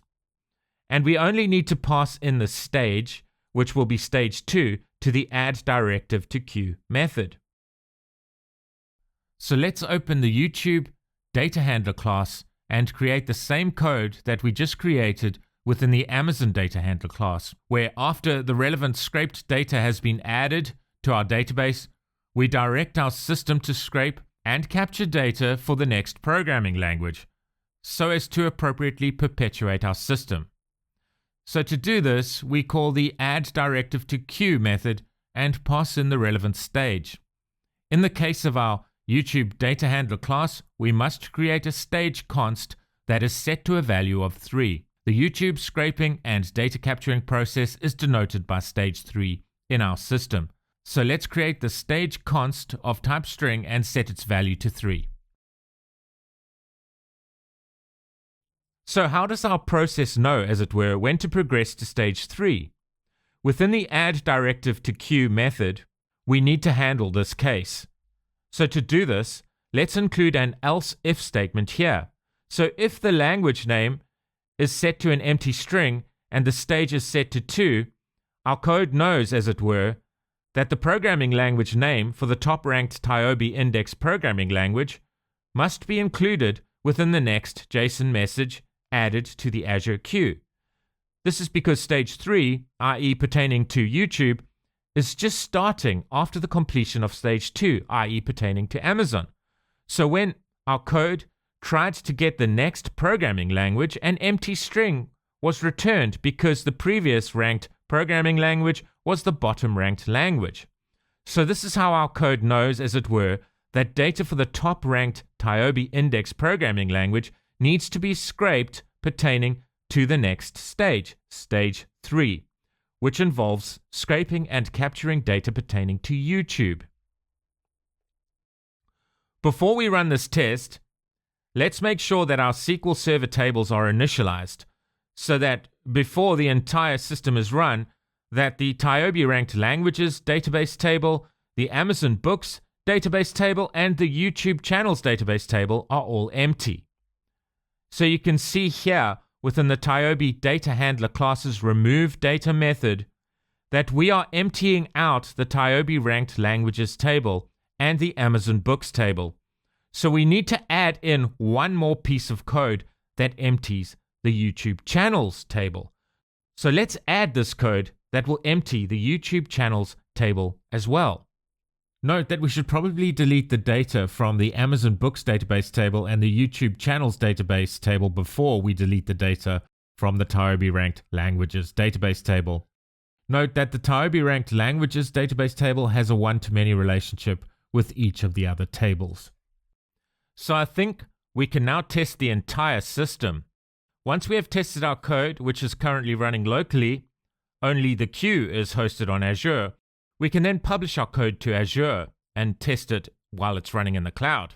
Let's first run the Azure Function, which is currently running on our local machines.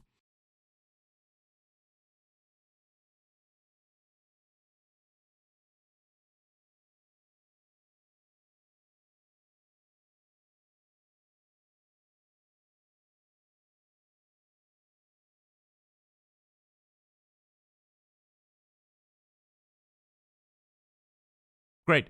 So let's run the webhook code. So let's run our web API project so that our webhook can listen for data notifications passed to our webhook from BrightData. Oops, we have a bug.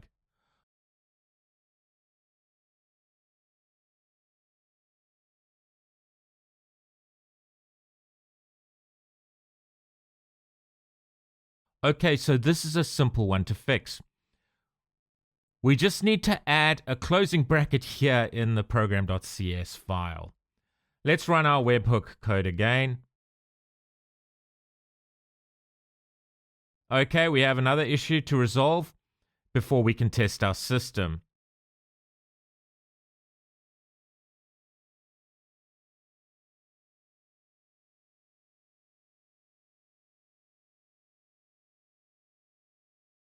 Okay, so one thing I have forgotten to do is pass in the QClient object to the initialize background service method called on the fetch background service object from within the handle BD data webhook controller class, which denotes our webhook. So let's do that.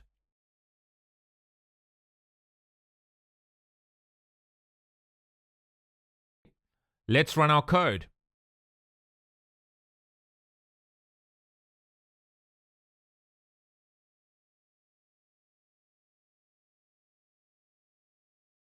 Okay, so our webhook is now listening. So now all we need to do is add an appropriate JSON message to our queue, which is currently being hosted on Azure. So let's go to our queue on Azure and add this JSON message where the stage property is set to a value of 1 because we want to run the entire process from start to finish. The input property is set to an empty string because the first stage only involves scraping the TIOBE index, and therefore, of course, data is not being scraped for a specific programming language as is the case when scraping Amazon or YouTube. So let's press the OK button.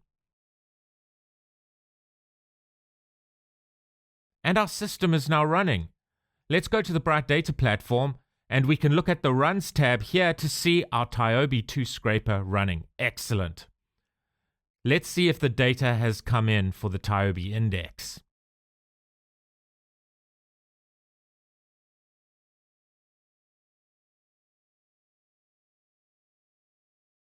Excellent. And let's see if the Amazon 2 scraper has now been kicked off by our webhook, i.e. the appropriate message to kick off the Amazon 2 scraper has been added to our queue. And if we look at the Runs tab for the Amazon 2 scraper on the BrightData Platform,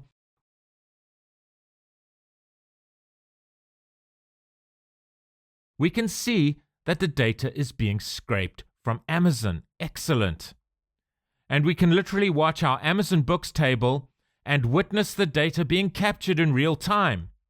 We've now received the scraped data in the Amazon Books table for Python, the top ranked language in the TIOBE index. And now C. Awesome.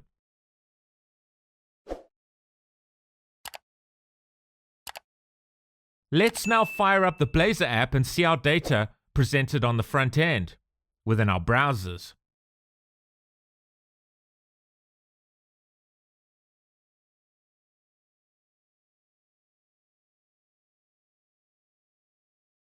Wow, look at that. And now we can just monitor our Blazor app and witness our Amazon bookshelves being stocked, as it were. We now have books for C++ and Java.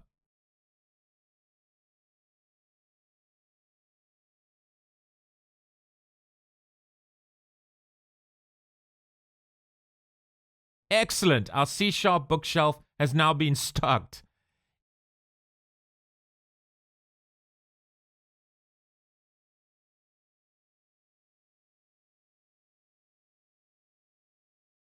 And JavaScript data has now come in.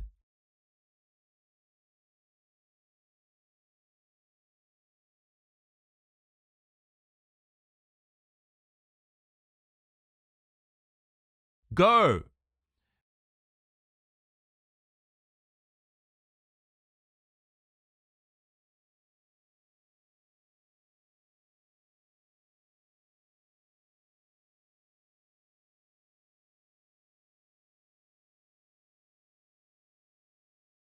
We've got Visual Basic textbooks.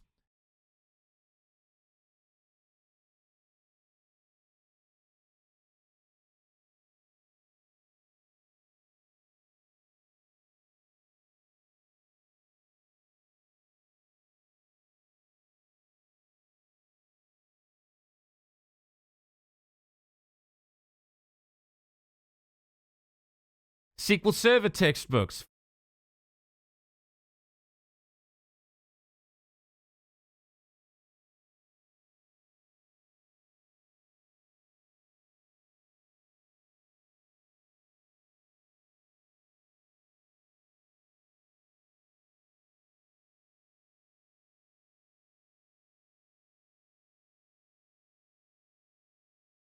Fortran.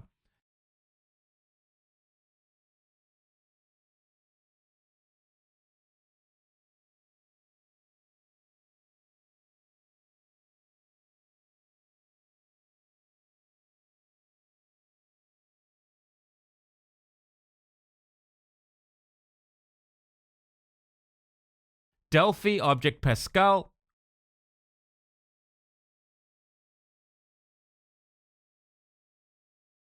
Awesome, we've got Swift textbooks. Scratch textbooks.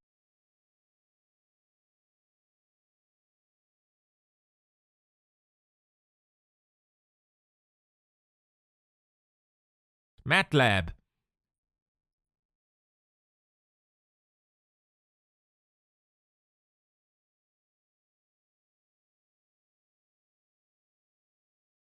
PHP.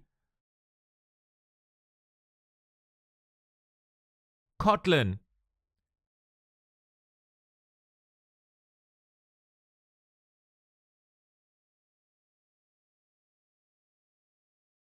Rust.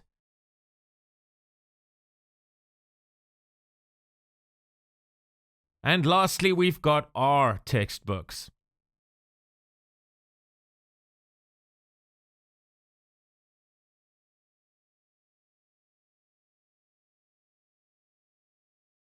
And let's see on the BrightData Platform whether Stage 3 has been, as it were, kicked off.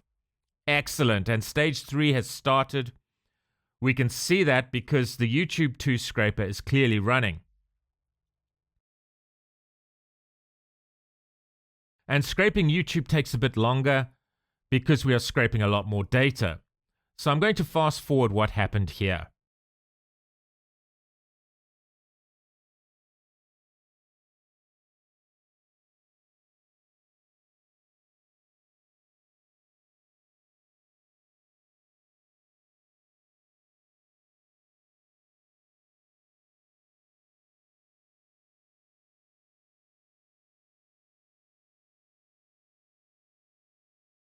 Okay, great. We've got Python data for YouTube channels captured in our database.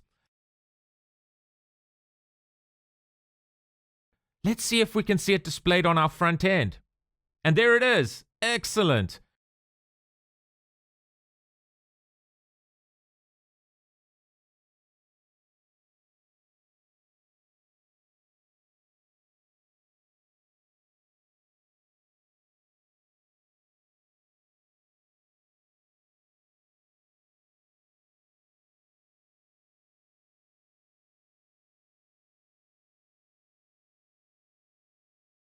Our YouTube 2 scraper is now scraping YouTube for C-related channels.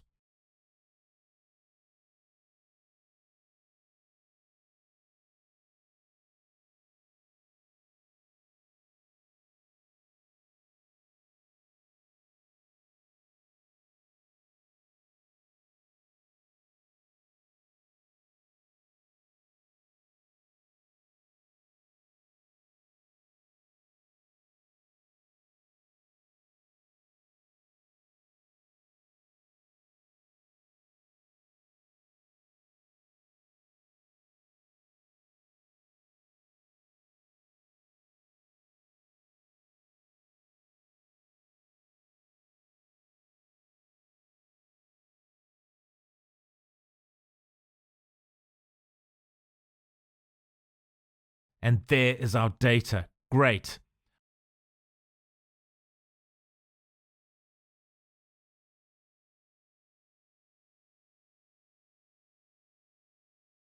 Our YouTube 2 scrapers are now scraping YouTube for C++ related channels. C++ is coming soon. Great.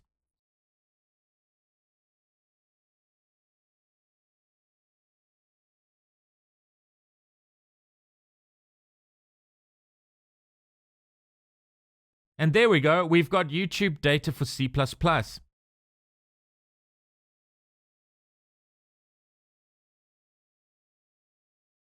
Excellent.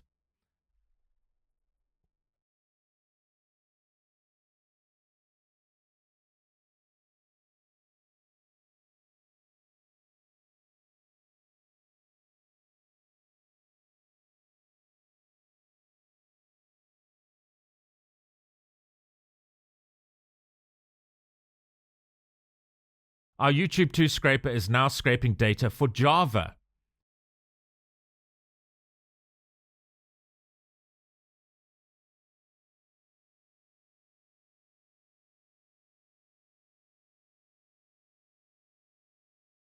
And there it is, our Java YouTube channels data.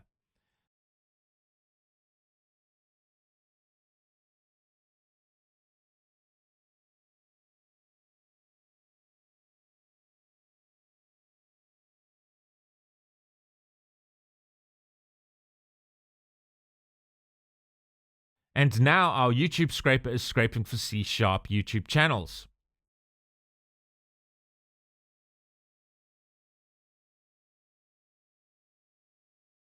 Excellent. And we now have C# YouTube channels data displayed through our Blazor application.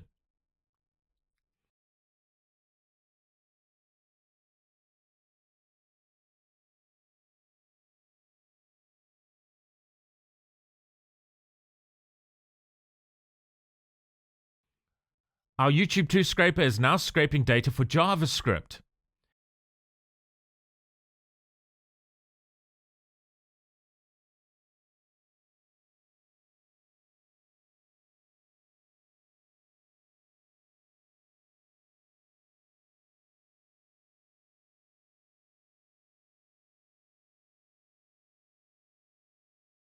And we have now got our JavaScript YouTube channel data. And that is looking really great.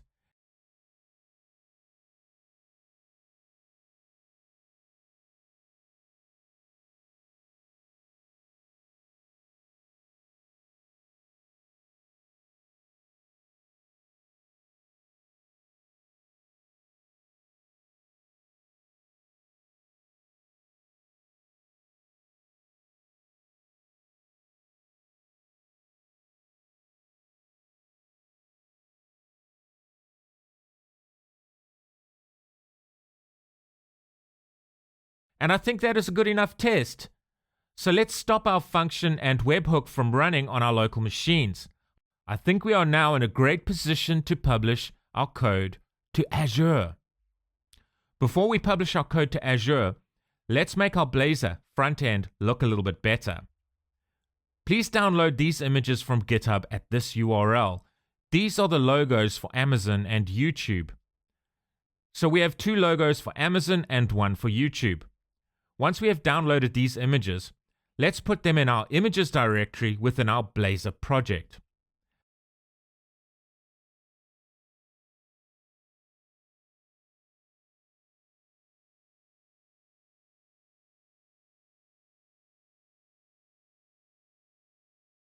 Let's then open the nav menu.razor file from within the layout folder.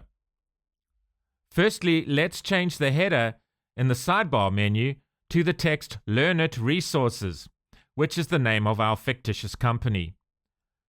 Let's add one of the Amazon logos, in this case the one named Amazon logo, within the appropriate menu link here, like this.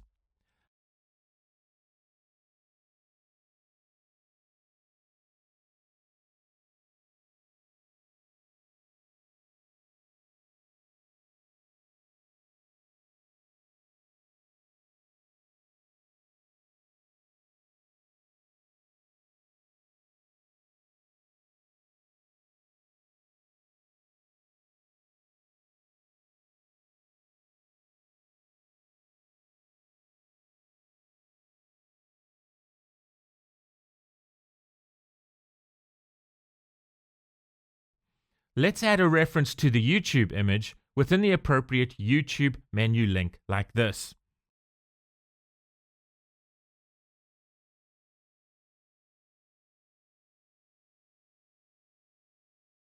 Let's run the code.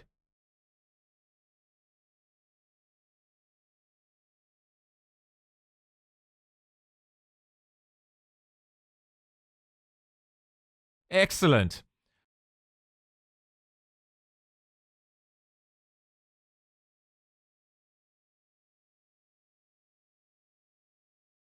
Within the Amazon.razor file, let's replace the text with the header of this razor component where it says Amazon, with the Amazon image named Amazon.png, like this.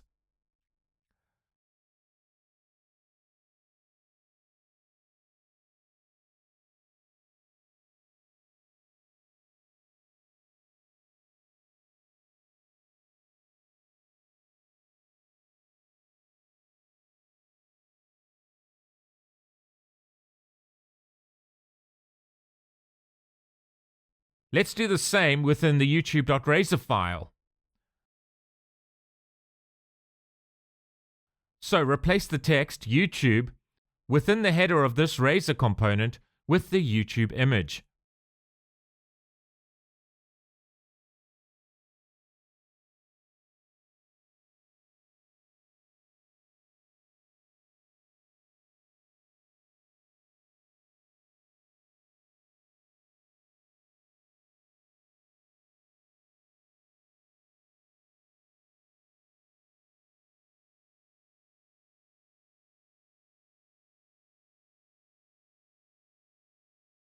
Great. Let's open the home.razor component and replace the code here just with a basic header containing the name of our fictitious company name.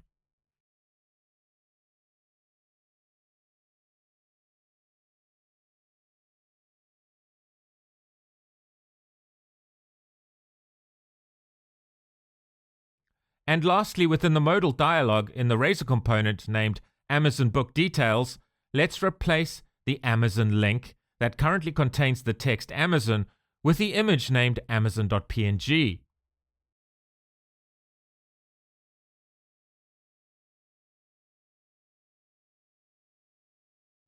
Let's run the code.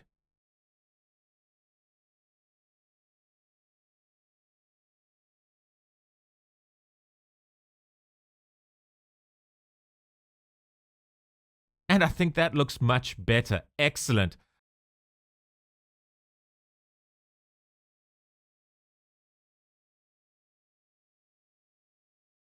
Excellent. I think we are definitely ready to publish our application to Azure.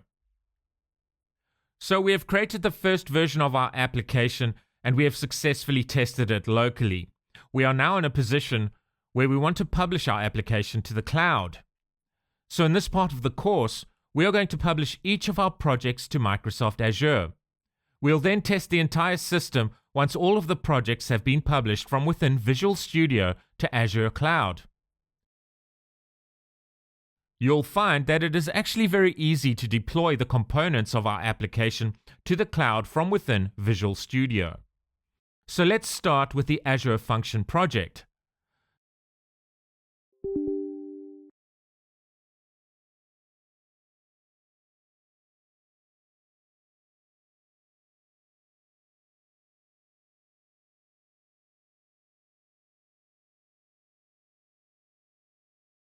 So now that Visual Studio is open and our Azure Function is loaded, we can start by right-clicking the project node within the Solution Explorer window, then select the Publish menu item here.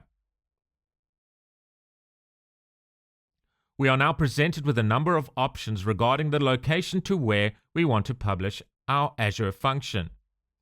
So we want to publish our Azure Function to Azure. So let's make sure the top item is selected and let's press the next button. So which Azure service would we like to use to host our application? Let's select Azure Functions App in parentheses Windows and then press the next button. So in this dialog, I need to make sure that I'm logged in with my Microsoft account, which maps to my Azure account.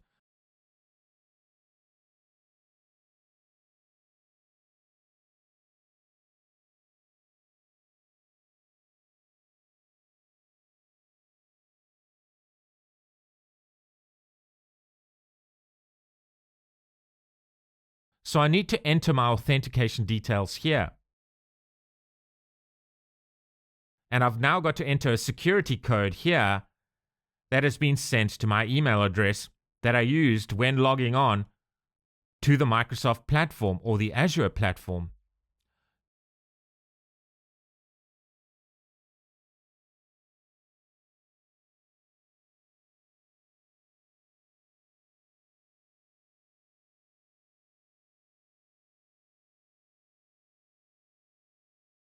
So that's great. The Azure subscription that I want to use is selected in the top drop-down list here. So now we need to create a new app service instance here. So let's click the Create a New Instance link here. So at the moment, the location field is set to Australia Central. I'm currently in South Africa, so I want to choose South Africa North for the location of where I want my Azure function to be hosted. This, of course, may be different for you. The correct subscription is selected. The correct resource group that I created earlier is selected, which is what I want. Let's keep the plan at consumption. The Azure storage setting is set to where our queue resides on Azure. Let's make sure that our application insights are hosted in the appropriate location.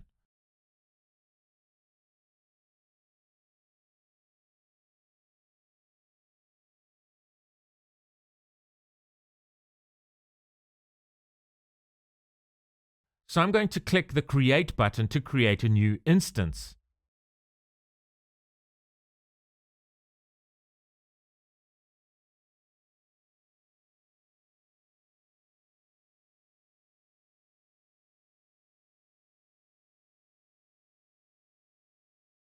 And it creates a new app service where our Azure function will be hosted.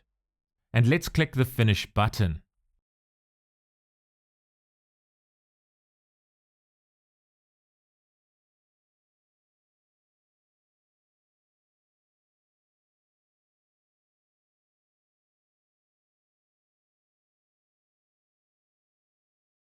Let's make sure all of our dependencies are in place. Let's use Azure Vault to store our secrets. Currently, the connection string that points at the relevant Azure queue is stored as a secret. When it's published to Azure, we want it to be stored within Azure Vault. So for the secrets setting here, let's click the button with the ellipsis here, then let's select Connect. Then let's click Create New.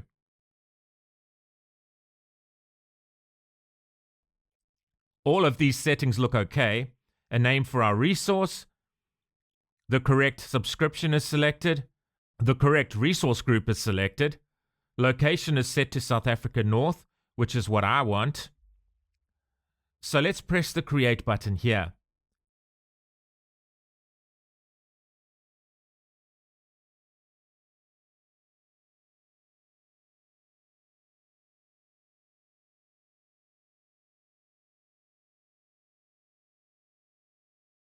Let's click the Next button.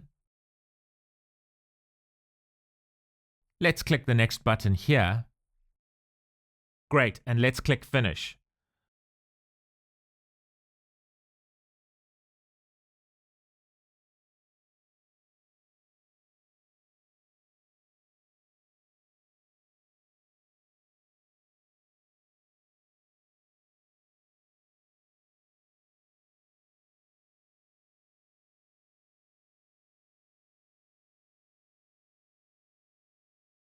So let's take care of the storage setting.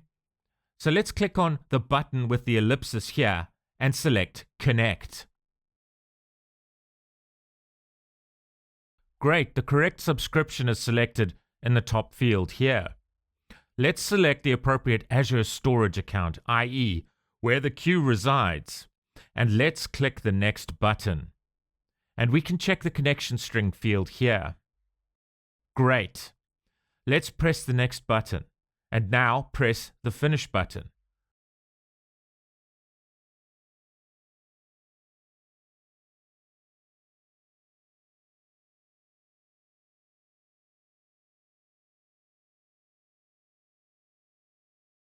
Great, so now our service dependencies are all connected. Our Publish profile has been created, and it's time to publish our Azure function to Azure. To do this, we simply press the Publish button here.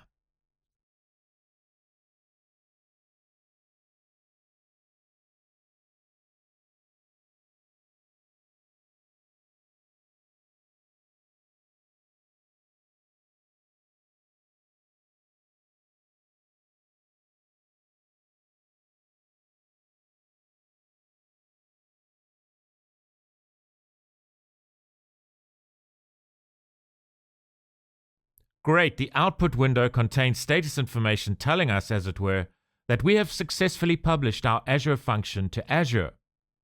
And if we go to the Azure platform within our browsers, we can see all the resources that have been created within the appropriate resource group as a result of the publish operation we have just performed. If we click on the BD function start process resource, which denotes our Azure function, we can see that it is running in the background. So we should be able to trigger our scrapers now simply by adding an appropriate JSON message to our Azure queue. So let's perform a quick test.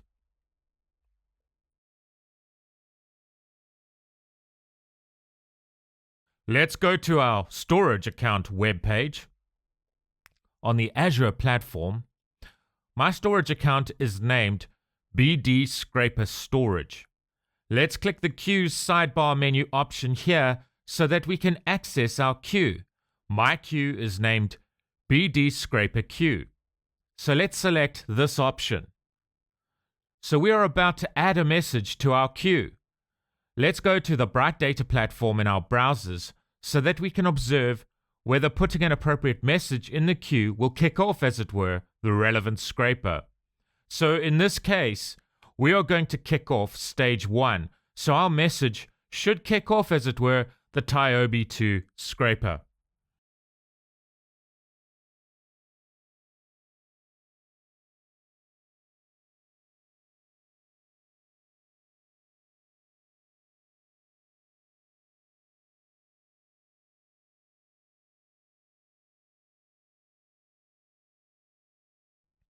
So we are now on the Runs tab for our TIOBE 2 scraper.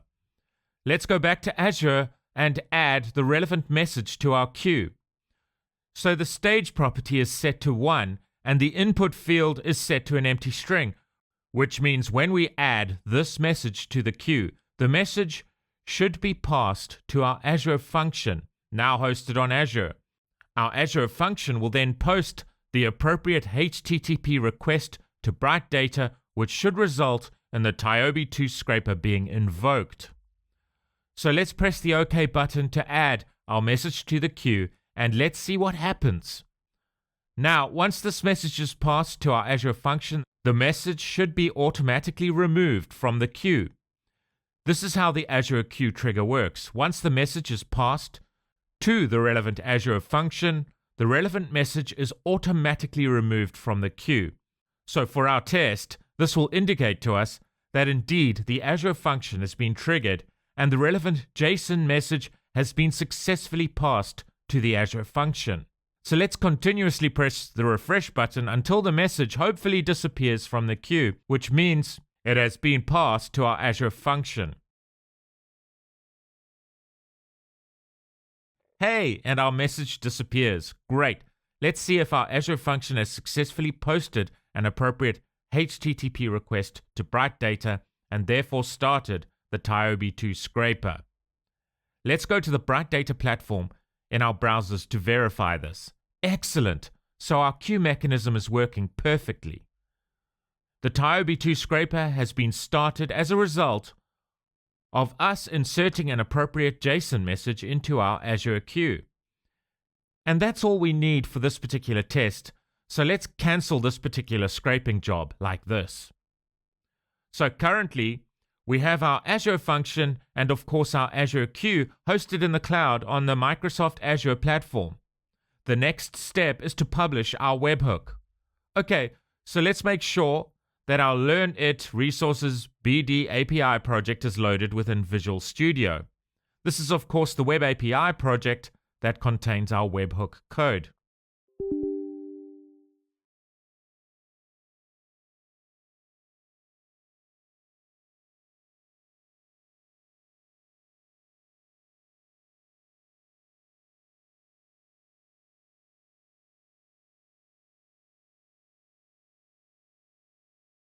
Let's right-click the project node within the Solution Explorer window and then select the Publish menu item.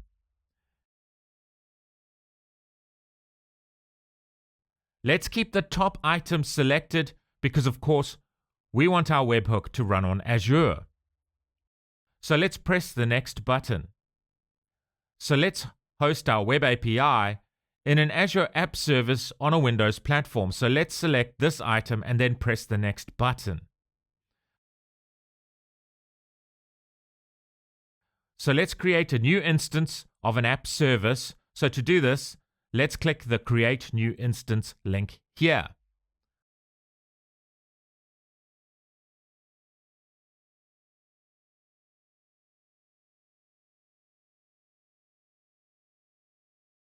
Let's click the new link here to create an appropriate hosting plan.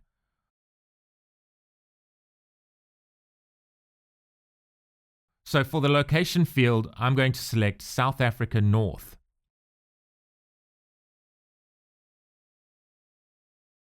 And for the size field, Let's select free. Great, and let's press the OK button. I'm happy with all the settings here, so I'm going to press the Create button to create a new instance of the app service, which will host my Web API component on Azure.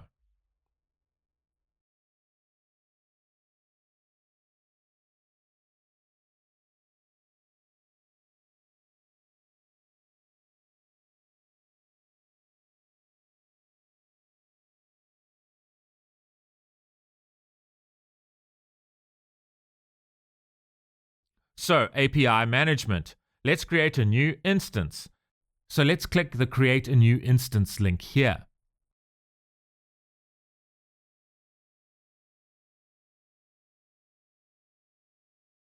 Let's create a new API management service like this. Let's make sure that the settings here are correct. Let's press the OK button. Let's give our API URL a suffix. And let's press the Create button.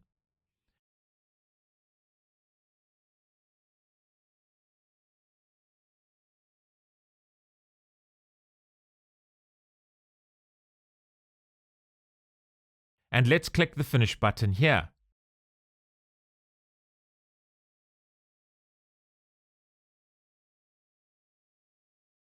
Great.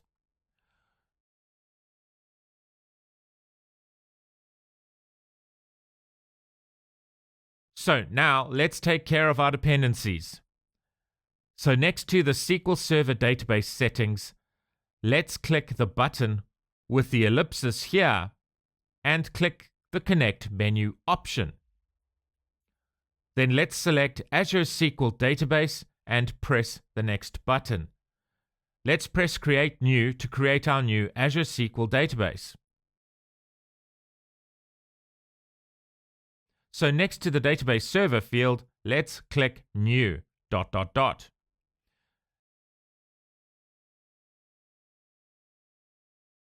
Let's create a username and password for our new SQL database. So you must remember your chosen username and password here for later use.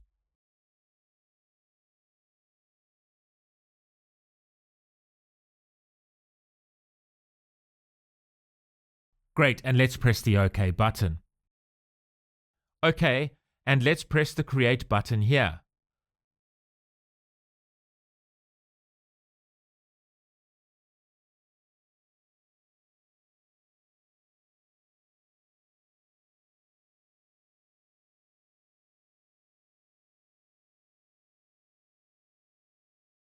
And let's press the next button here.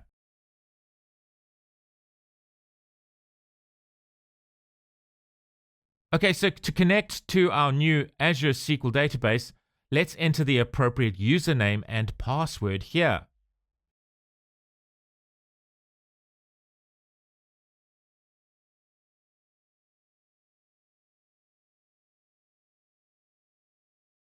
Let's give our connection string a sensible name. I'm going to call mine WebHook Connection.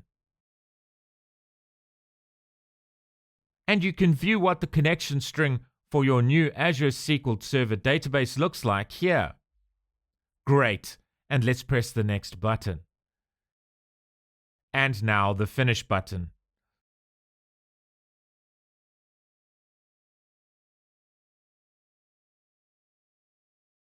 So now let's click the button with the ellipsis in the storage section here.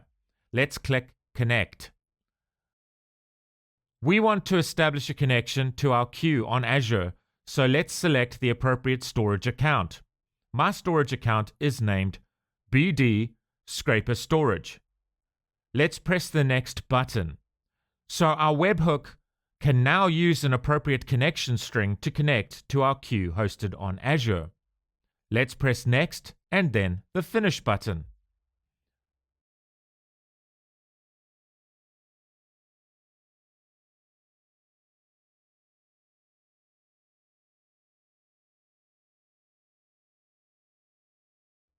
So I want to make sure that our database migrations run when we publish our webhook to Azure.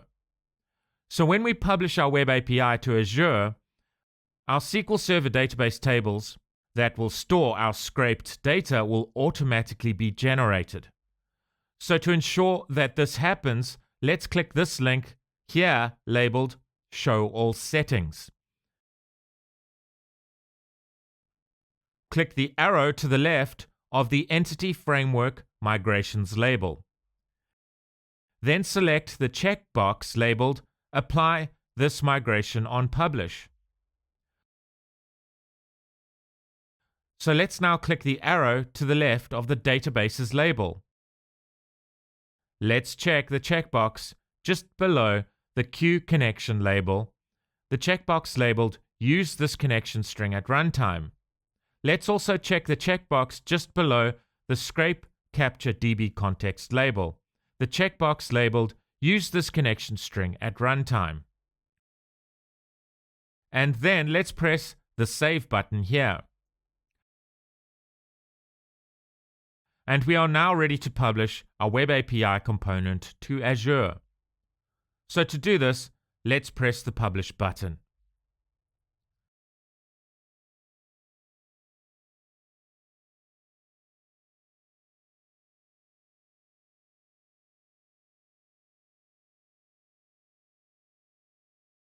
So let's verify that our Web API is now live on Azure. So if we go to the weather forecast endpoint, great, and our results are presented to us. Okay, so let's verify that our Azure SQL database has been created and our SQL Server database tables have been generated through running our EF Core database migrations. So let's go to the Azure platform within our browsers. Let's go to the resource group where we have created all of our resources. My resource group is named RG_BD Scraper. Let's find our Web API resource that we have created. Let's find the Azure SQL Server database resource that should have been created for us. Great, and there it is. So let's click on this link here.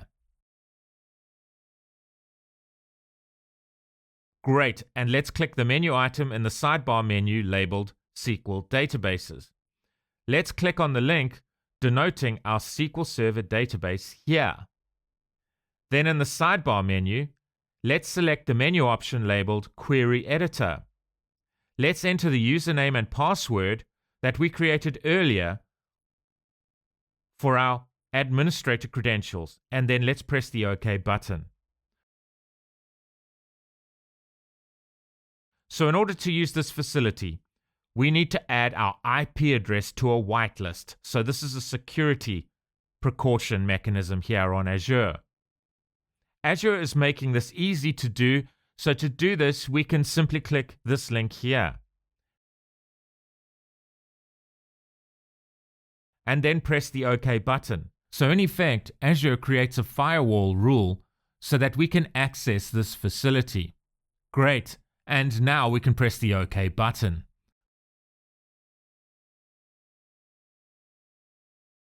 Great, and let's see if our tables were created through our EF Core migrations. And there they are, excellent. TIOBE ranked languages, Amazon books, and YouTubeChannels.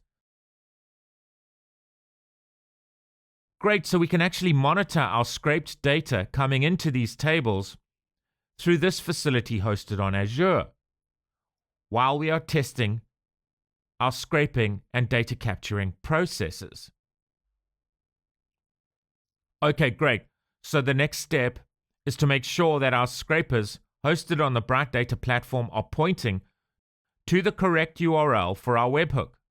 So we want BrightData to send relevant data notifications to our webhook hosted on Azure. So let's open the Delivery Preferences webpage for our TIOBE 2 scraper and make the appropriate update like this.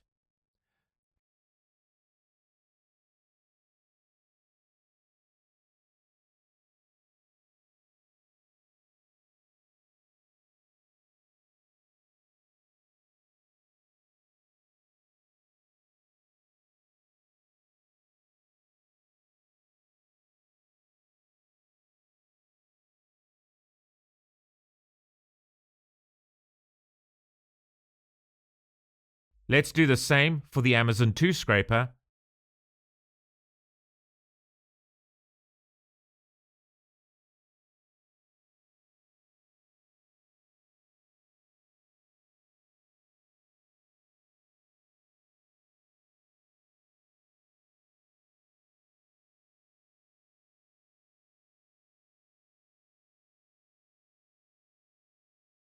And lastly, the YouTube 2 scraper.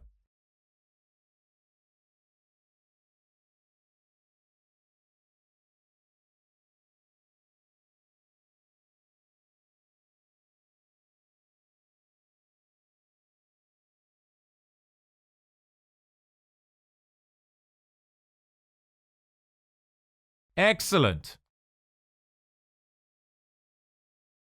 So let's do a test and kick off, as it were, the scraper and data capturing process.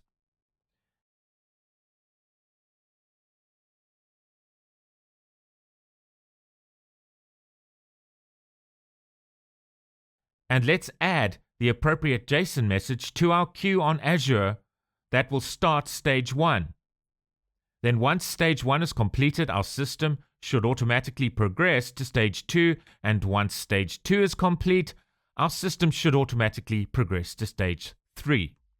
So when all 3 stages are complete, we should have all the relevant data from the TIOBE index, Amazon, and YouTube captured within our SQL Server database, now running on Azure.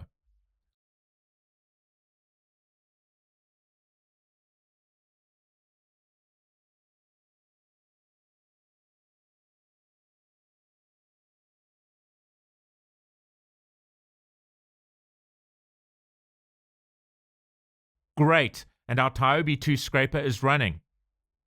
Let's go to Azure and monitor the scraped data coming in.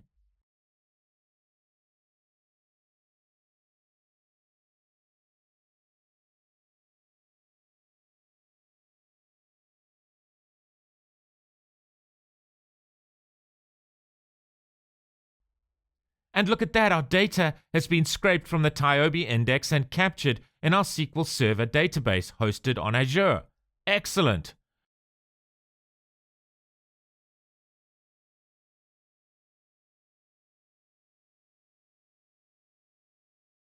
And let's query our Amazon Books table to see when our Amazon Books data is captured within our Azure SQL Server database.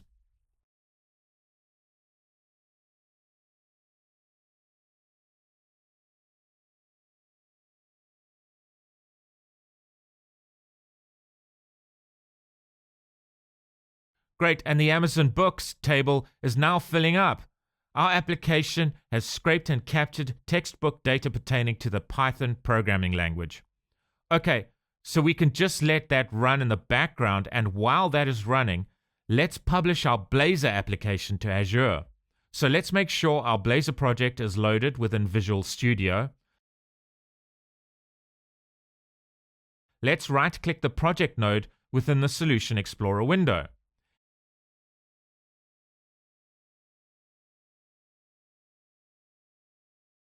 And let's select the Publish menu option like this. Let's make sure the top item here is selected because, of course, we want to publish our Blazor application to Azure. So let's click the next button. Let's host our Blazor app within an app service hosted on a Windows platform. So let's select this item here and press the next button. Let's create a new Azure app service in which we'll host our Blazor application. So let's click the Create New button here.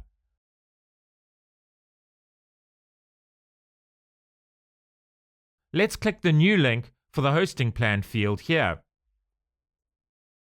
So for location, I'm going to select South Africa North.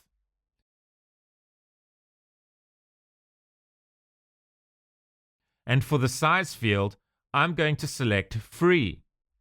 Then let's click the OK button like this. Great, and let's press the Create button.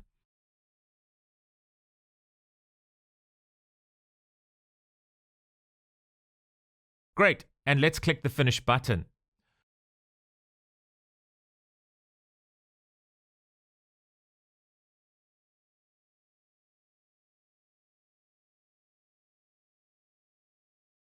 So in the dependencies section here, let's connect our Blazor application to our Azure SQL Server database, which we created when we published our webhook. So now we don't want any EF core migrations to run because our database tables have already been generated, i.e. when we published our Web API component that denotes our webhook. But we do need to connect our Blazor app to our Azure SQL Server database. So let's click the ellipsis button next to the SQL database section here, and let's press the connect button. Let's select Azure SQL Database and press the next button. Then we can select our already created Azure SQL Database here and press the next button. Let's enter our username and password to log into our Azure SQL Database.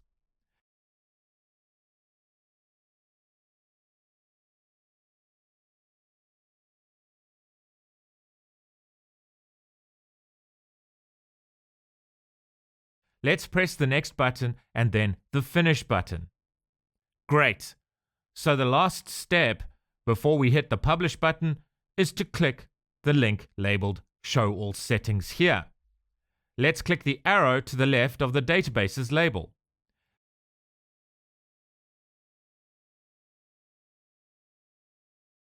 Let's check the checkbox labeled Use this connection string at runtime. Then let's press the Save button. Now let's press the Publish button.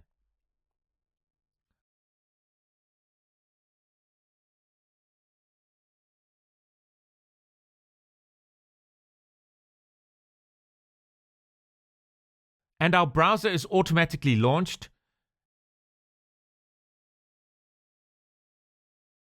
And we can now see our scraped data that is currently being scraped in the background and added to our database on our front-end display. So we can now see our Blazor application is live on Azure. Excellent. Let's look at some of the data we have scraped and captured. So currently, we have loads of book data in our Amazon Books table, but we haven't yet scraped any YouTube channel data. So if we look at the Runs tab for our YouTube 2 scraper, we can see that our YouTube 2 scraper is currently running. So clearly, we are at stage 3 in the overall process. That's excellent. So we should be getting some data flooding into our YouTube channels database table soon. And then we can see the data appropriately displayed on our front-end Blazor application.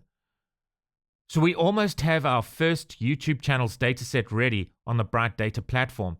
You can see here by the status, our YouTube 2 scraper has scraped 123 out of 125 pages of data. Great, and now 124 pages have been scraped.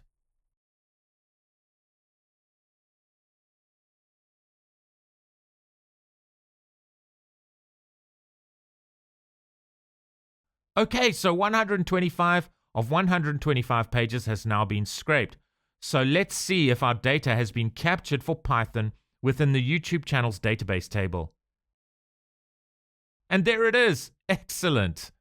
Let's go to our Blazor app and view our YouTube channels data for Python. And that is simply awesome.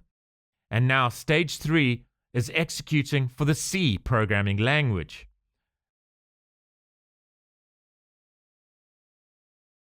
This is going to be a 6-step guide to maximize your chance of getting a job in tech this year.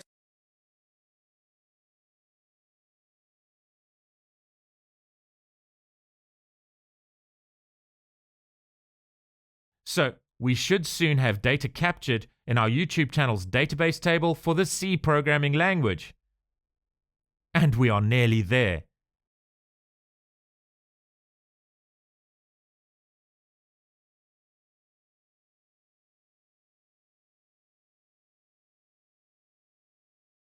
And we now have data for C in our YouTube channels database table.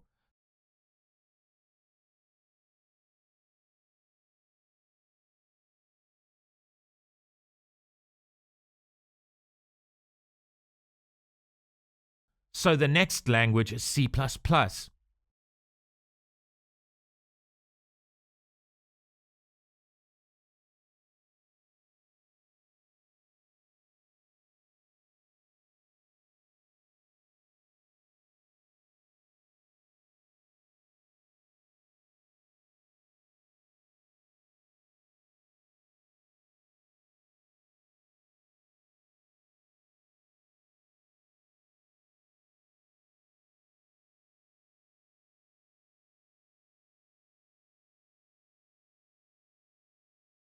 And there it is.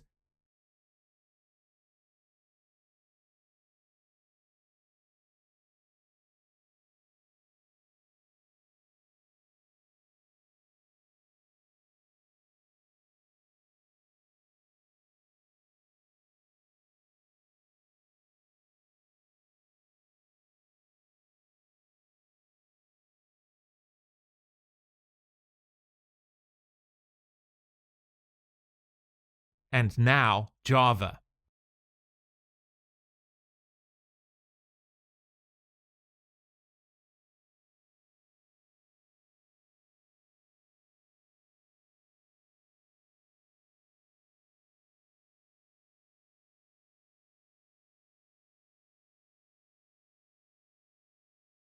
Wow, we have Java data.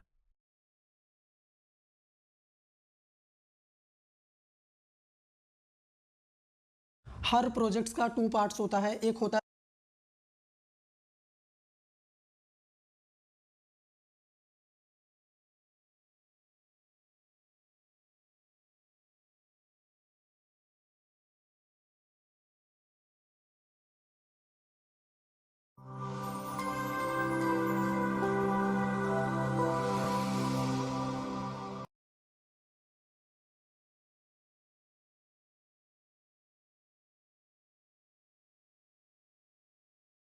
And C#.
Awesome. Loads of resources available for C# on YouTube.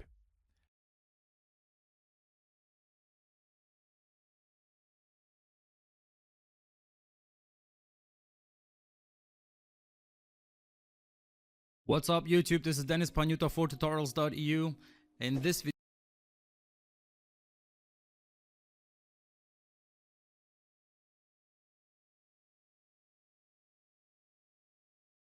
Hello everybody, I'm Nick and welcome to the 2024 version of my .NET developer.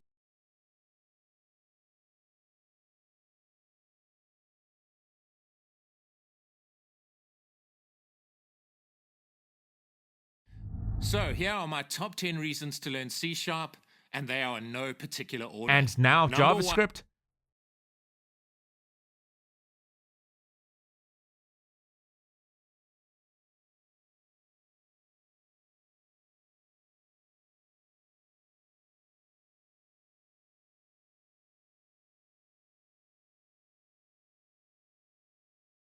And look at that, loads of resources on YouTube for JavaScript. We are live. We are live. Do that again. We are live.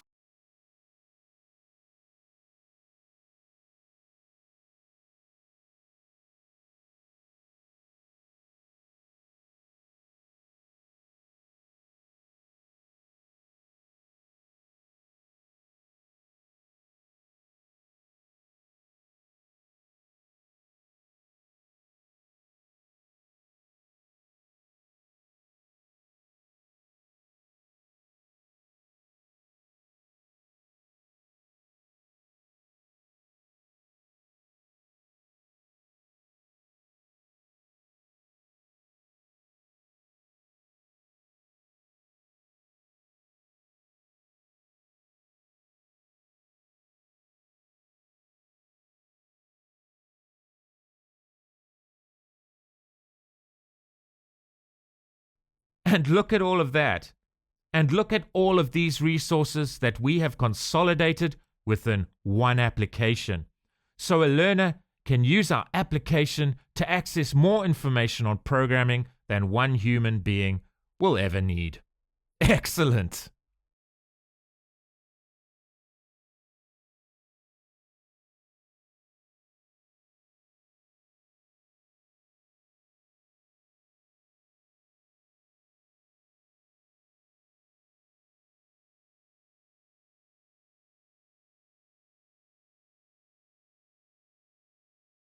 One of the coolest use cases of Python is making simple GUI applications, but there's a big difference between creating.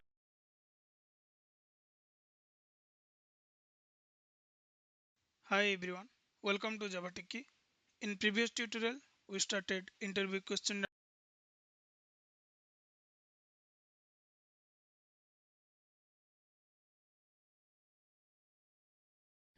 So here are my top 10 reasons to learn C#, and they are in no particular order.